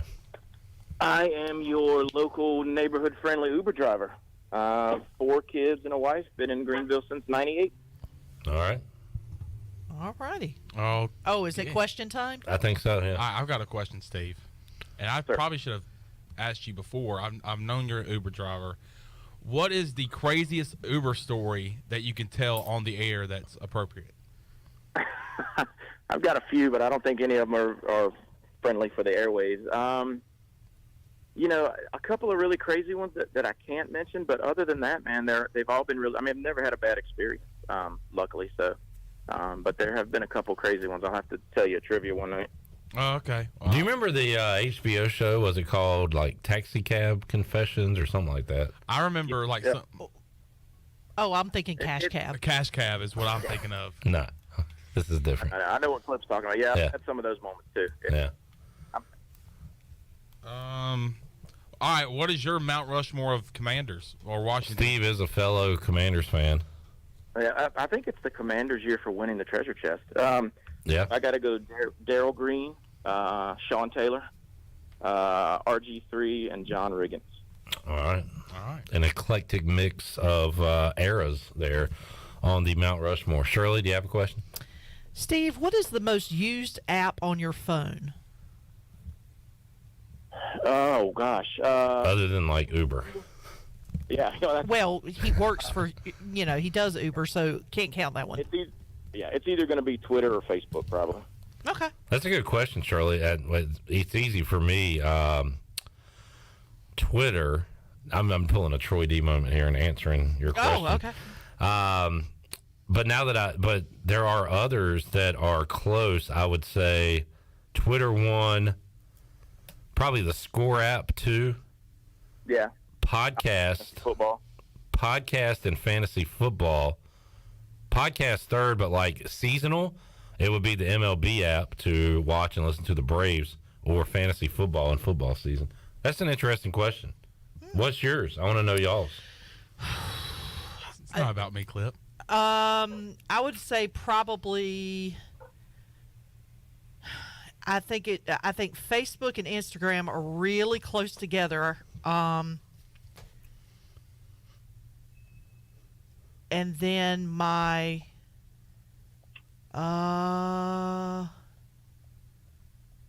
maybe my Candy Crush app.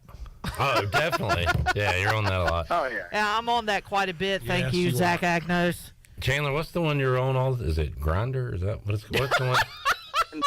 No. I didn't know. What is it called? Did he really just go there? No. I don't even know what that is. It's Tell him, Chandler. Well, no, you know this. eHarmony.com? No, Shirley, TikTok. Oh, TikTok. Yeah. Oh, you're he's on always TikTok all scrolling the time. TikTok. TikTok. And I'm on. I've got the Pirate Radio account for Twitter now, so any kind of content you're seeing on the during basketball games and stuff, that's me. You need I guess you need to take a day off, man. You are always working. I know, man. And always. you know, I don't like to take the day off. Like that's not me. I don't want to do that. I use the old YouTube app quite a bit as well. Oh, now that I do use because I do too. Every morning when I'm getting ready for work, I like to catch up on the monologues from the late shows. So like Stephen Colbert, Seth Meyers, Jimmy Kimmel. I watch their monologue from the night before while I'm getting ready for work. So yeah, I use my YouTube app quite a bit. We got a Troy interception taking it 65 yards down the field, picked off in the end zone, and Troy will have it down 12-7. 5:11 left to go, third quarter in the Cure Bowl. And the Buccaneer Music Hall scoreboard presented by the Buck. The Buck. Dang, you said it faster than me. Any more questions for Steve? I thought we just went with the Steve, one per. Steve. All right, Steve, you've played music trivia. You hosted Saved by the Bell trivia on Pirate Radio back in the day.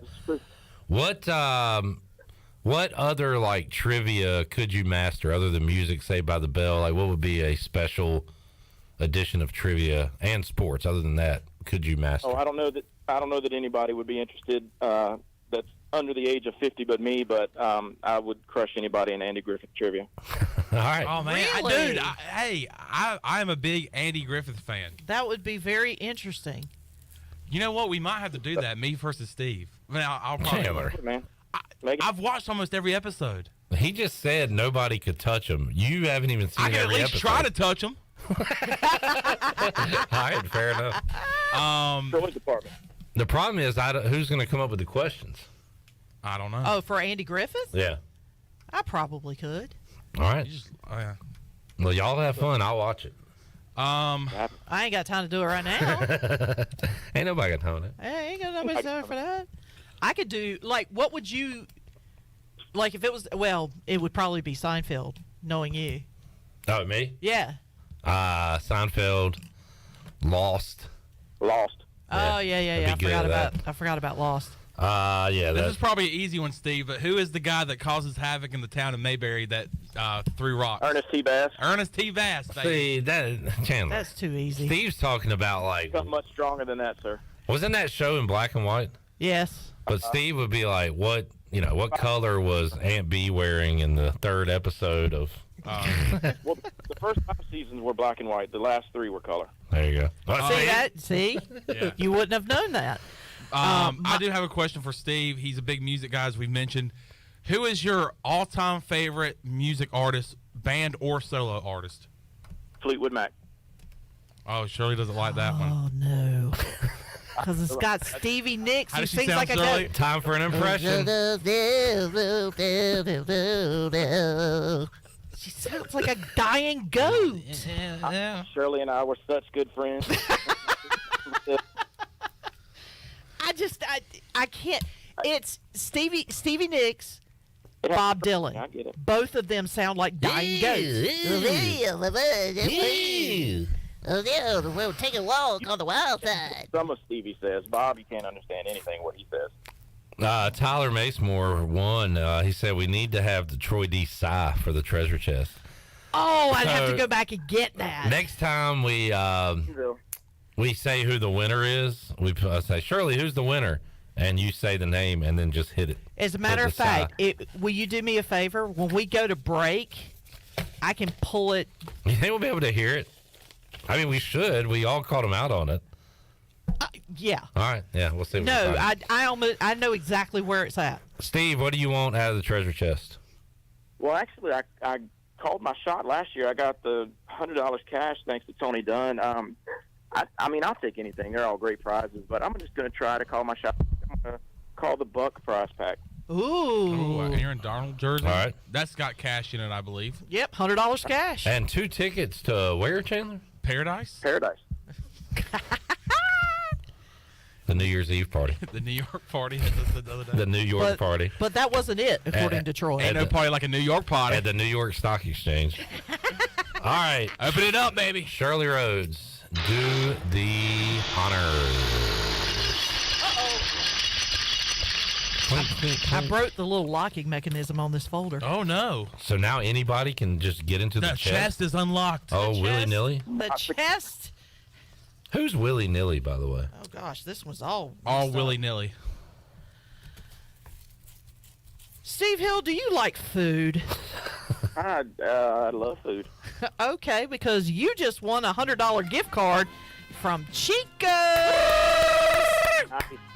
I can definitely use that. Congratulations. Way to go, Steve-O.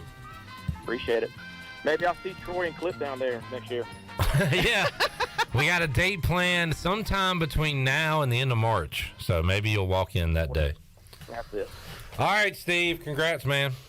Thanks, guys. Appreciate it. All right. All right, Steve Hill, our winner of the Chico's $100 gift card. Sure. Let's take a break. We'll come back and talk to Mark Greenhalgh's Golf Shop Radio Show. We'll talk a little golf. We'll talk some football as well. That's on the way. PRL on a Friday. Back with you after this.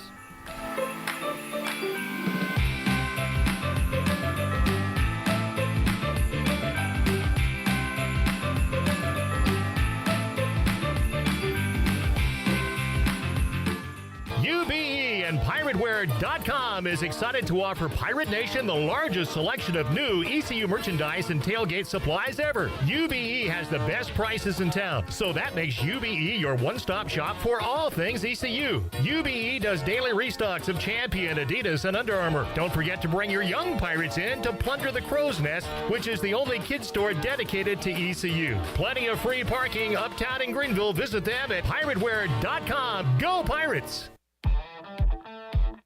With over 30 locations across North Carolina and southeastern Virginia, Quality Equipment is your local John Deere dealer, where you'll find everything you need for your next project. Our complete lineup of John Deere lawn and garden, agricultural, and commercial worksite equipment comes with years of experience, expertise, and dedication. We know what it takes to get it done right. Stop by today or visit us online at QualityEquip.com. Do you have an old injury or some pain that's been holding you back all year? It's time for you to get better. With Kinetic Physical Therapy and Wellness, we can help you get your life back. Whether you need to get back to a sport, back in the gym, or just back to enjoying life, our team of specialists use a one-on-one, hands-on approach in our state-of-the-art facility to get you back moving again. Don't settle for where you are. Don't stay in pain. Visit kptonline.com today to see how Kinetic Physical Therapy and Wellness can help you live well, move more, and hurt less. Take a hit from a 300-pound linebacker, and you better be wearing pads. Take a hit on the road, and you better have good auto coverage. When you've got North Carolina Farm Bureau Auto Insurance, you've got the best local agents ready to help you bounce back. If you don't, well, you'll probably play football without a helmet, too. In Pitt County, call Brandon Manning or Randy Daniels at 252-756-3007. North Carolina Farm Bureau Mutual Insurance Company. Farm Bureau Insurance of North Carolina Incorporated. Southern Farm Bureau Life Insurance Company, Jackson, Mississippi. An independent licensee of the Blue Cross and Blue Shield Association. The time is now to celebrate your holiday fiesta at Chico's Mexican Restaurant in downtown Greenville. Chico's is the perfect place to get all your dear amigos together for some Mexican food and fun this holiday fiesta season. Call Chico's now to make a reservation for any large or small fiesta with all of your amigos. Also, remember to put a smile on your amigos' faces this holiday season with the perfect gift, a Chico's gift card. Chico's Mexican Restaurant in downtown Greenville. Happy holidays from Chico's. Ahoy there, mateys! It's Captain Jack Spare of R&R Tire Express, your local tire and wheel shop in Greenville, offering affordable, easy payment options for easy ownership, savvy? Our customers love our treasure of tires and wheels, easy payment options, and customer care package, too. To learn more about R&R, stop by 3920 US 264 or rnrtires.com. Hello, Eastern North Carolina. If you're looking for a great place to work with competitive pay and a multitude of advancement opportunities, Pitt County Schools is hiring. We employ over 3,500 people, and we're one of the largest employers in our community and region. Pitt County Schools is currently seeking teachers, bus drivers, school nutrition personnel, facility staff, custodians, clerical staff, and more. We offer advanced leadership opportunities for our educators and competitive pay for our skilled labor force. Come work for a diverse, thriving school system and be an important part of ensuring success for the students of Pitt County who are the future of Eastern North Carolina. To fill out an application, visit our website today at pittschools.org. That's pittschools.org. And remember, education is truly a team effort. Pitt County Schools. Live and lead. This is Stephen Igo, and you're listening to Pirate Radio, the voice of the Pirate Nation.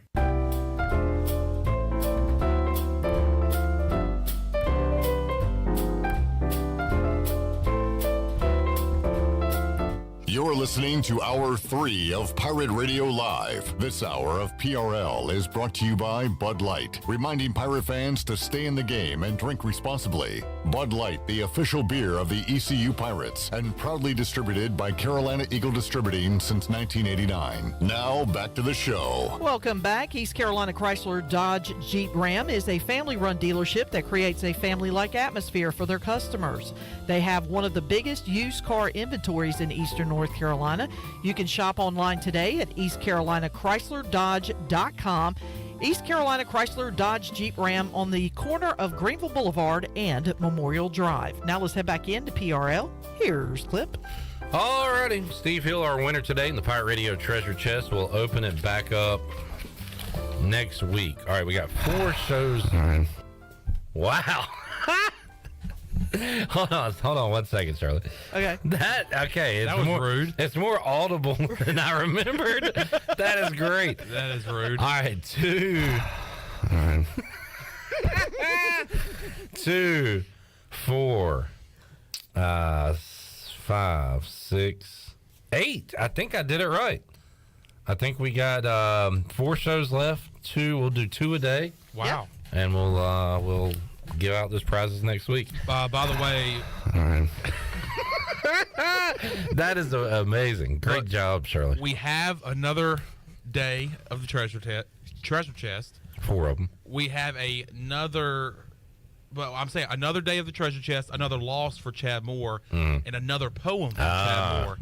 He said, "When I heard Tweeting Clip open the chest, I started to call and I tried my best. I called 120 times with no luck. I finally stopped and just got out of my truck." You know, it's Chad Moore. I think the most successful people in life go through adversity and come out stronger on the other side. I mean, Michael Jordan was cut from his basketball team. Turn every negative situation into somehow a positive. Chad has learned his true calling in life as a poet. Now, his best poem should be hopefully when he wins. Oh, man. When he wins, it should be his best poem. But Troy, what did you think about Chad's poem? All right. That was Troy's reaction to someone winning the treasure chest. Oh, I was blown away. That was outside of our listening area. Yeah. He had just started talking about, well, if you're outside of our market, like why even try to call in if you can't use the prize? And then Tyler Macemore, he says, "Where are you from?" He says Winston-Salem, and then he goes, "All right." Like, Jesus, man. Well, first of all, I knew since we had in the 20 years that I can remember of being here at Pirate Radio, I don't recall someone listening outside of our area not coming to get their prize. Now, that's not to say that it's never happened before because it could very possibly be. I just don't recall it. However, when Tyler called and I got his address and I noticed that it was outside of our listening area, I specifically asked him, can you come and get your prize, or can you have someone local come and pick up your prize? And he said, yes, I will come and get it. And I said, okay, not a problem. So I had already vetted Tyler before we even put him on the air. But then Troy just hauled off and went. All right. There was like a rumbling in there. Yeah.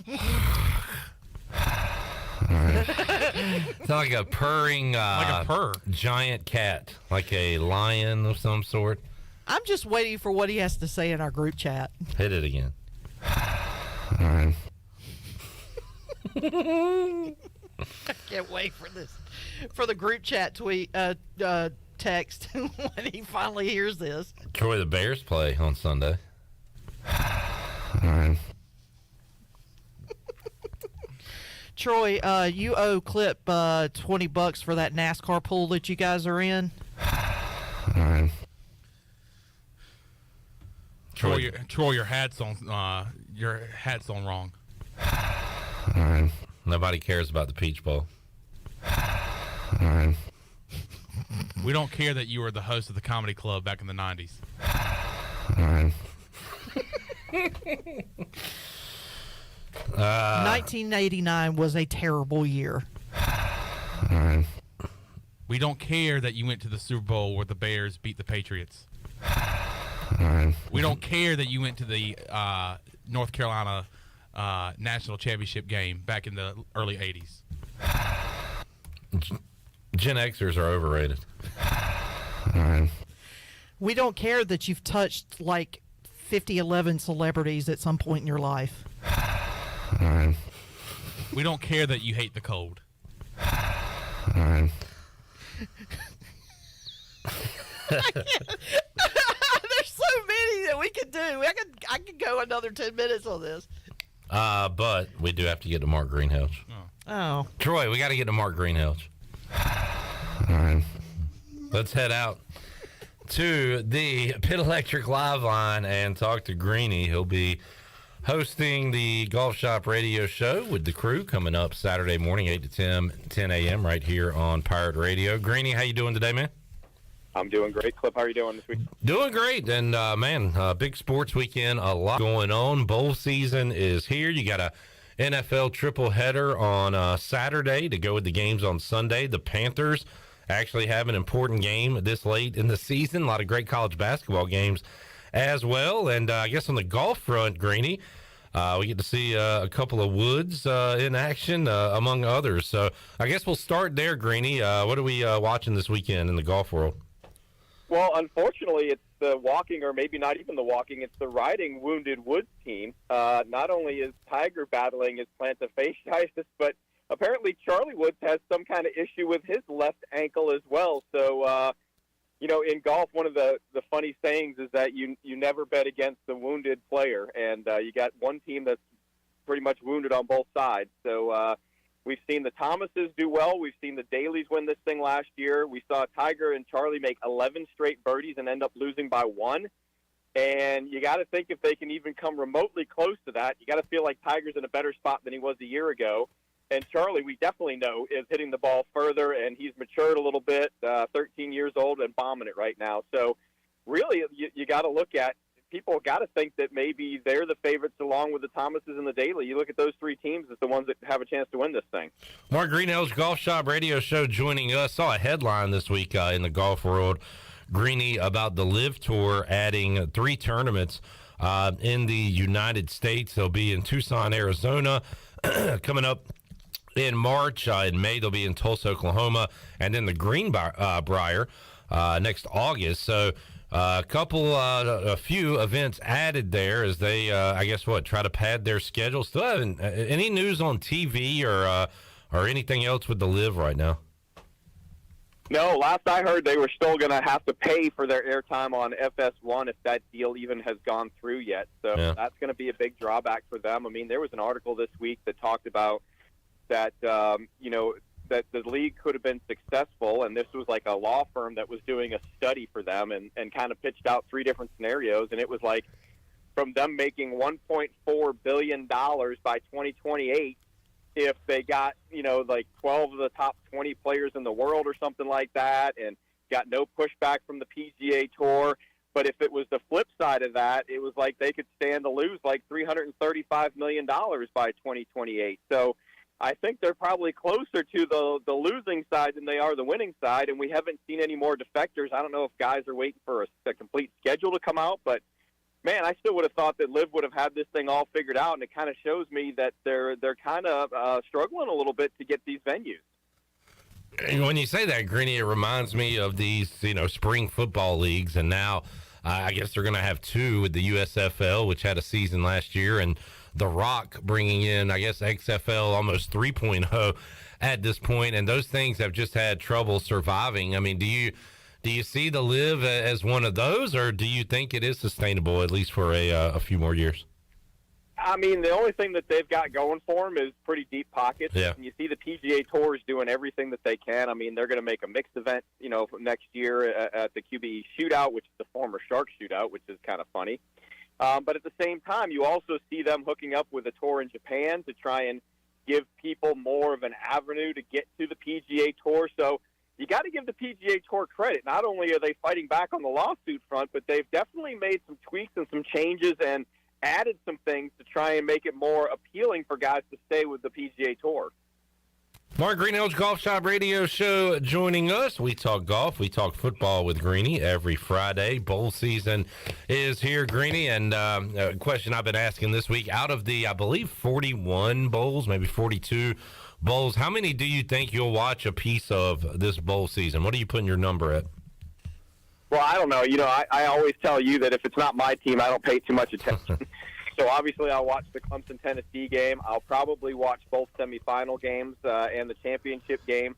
And there's a couple others. I mean, like Notre Dame, South Carolina intrigues me because those are both of Clemson's losses this year, so I kind of want to see how that shakes out. And I might catch the maybe like the Oklahoma-Florida State game. Let's see if Brent Venables can continue his dominance of Florida State, albeit in a different venue. But Florida State kind of trying to make that push become relevant again. So it's interesting to see. Well, Greeny, let's pick a bowl game. It's 40 bowls in 14 days. 40 bowls in 14 days. 14 days, 14 days. 40 bowls in 14 days. Oh, my goodness. 40 bowls in 14 days. 14 days, 14 days. 40 bowls in 14 days. 14 days.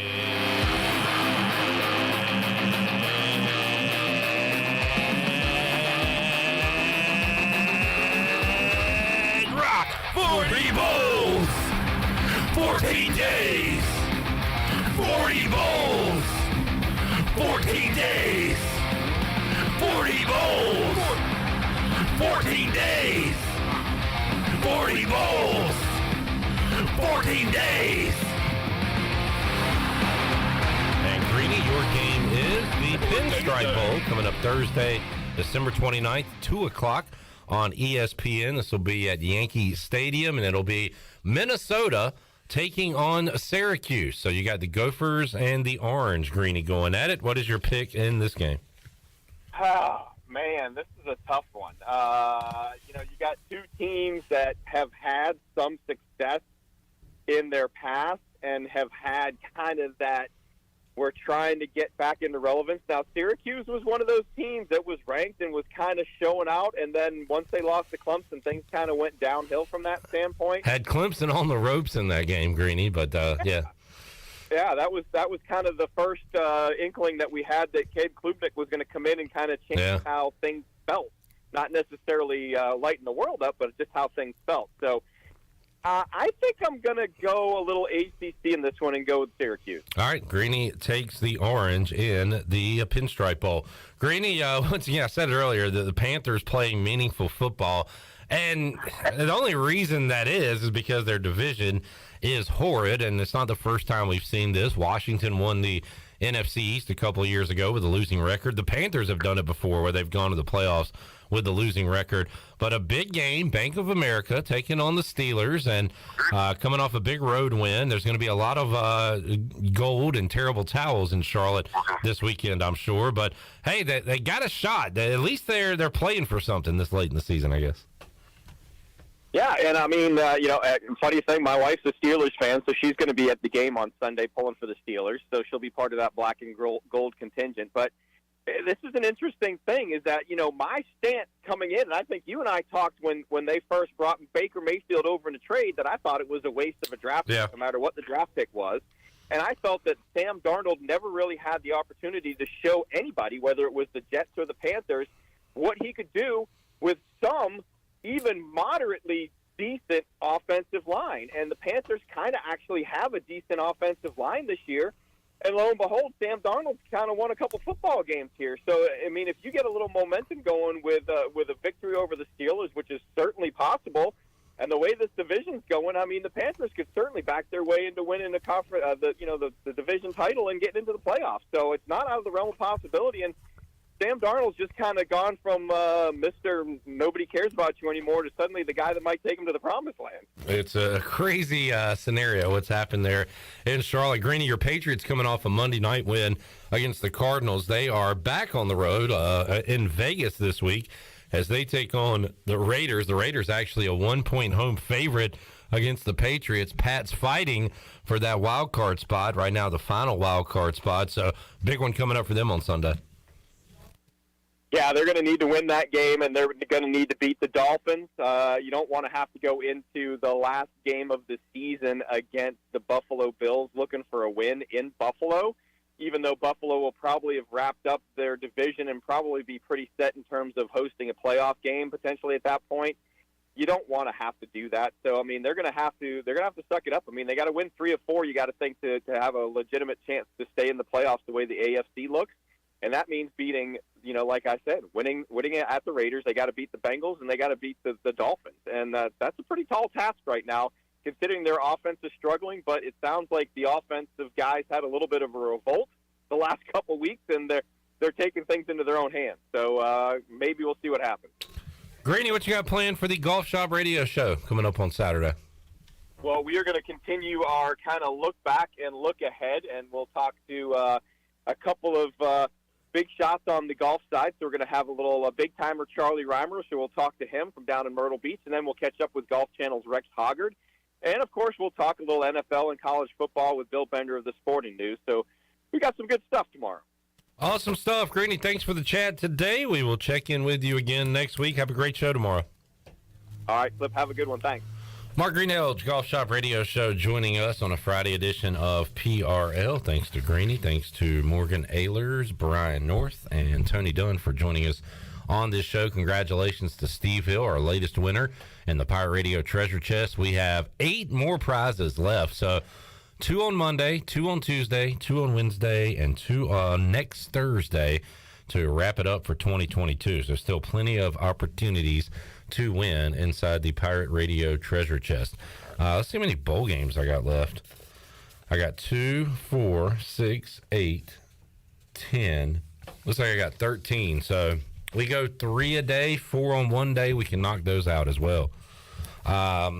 So we'll do that next week and continue to get you ready for the Birmingham Bowl. East Carolina taking on Coastal Carolina on the 27th. Pre-game coverage beginning on that Tuesday at 2:45 p.m., taking you up to the 6:45 kickoff, and then we're with you after the game on the U.S. Sailor 5th Quarter Call-In Show. Everybody have a great weekend. We'll see you Monday, 3 o'clock on an all-new edition of Pirate Radio Live. For Shirley Rhodes, Chandler Honeycutt, I'm Clip Brock. We'll see you Monday. So long, everybody. Thanks for listening to Pirate Radio Live, an exclusive presentation.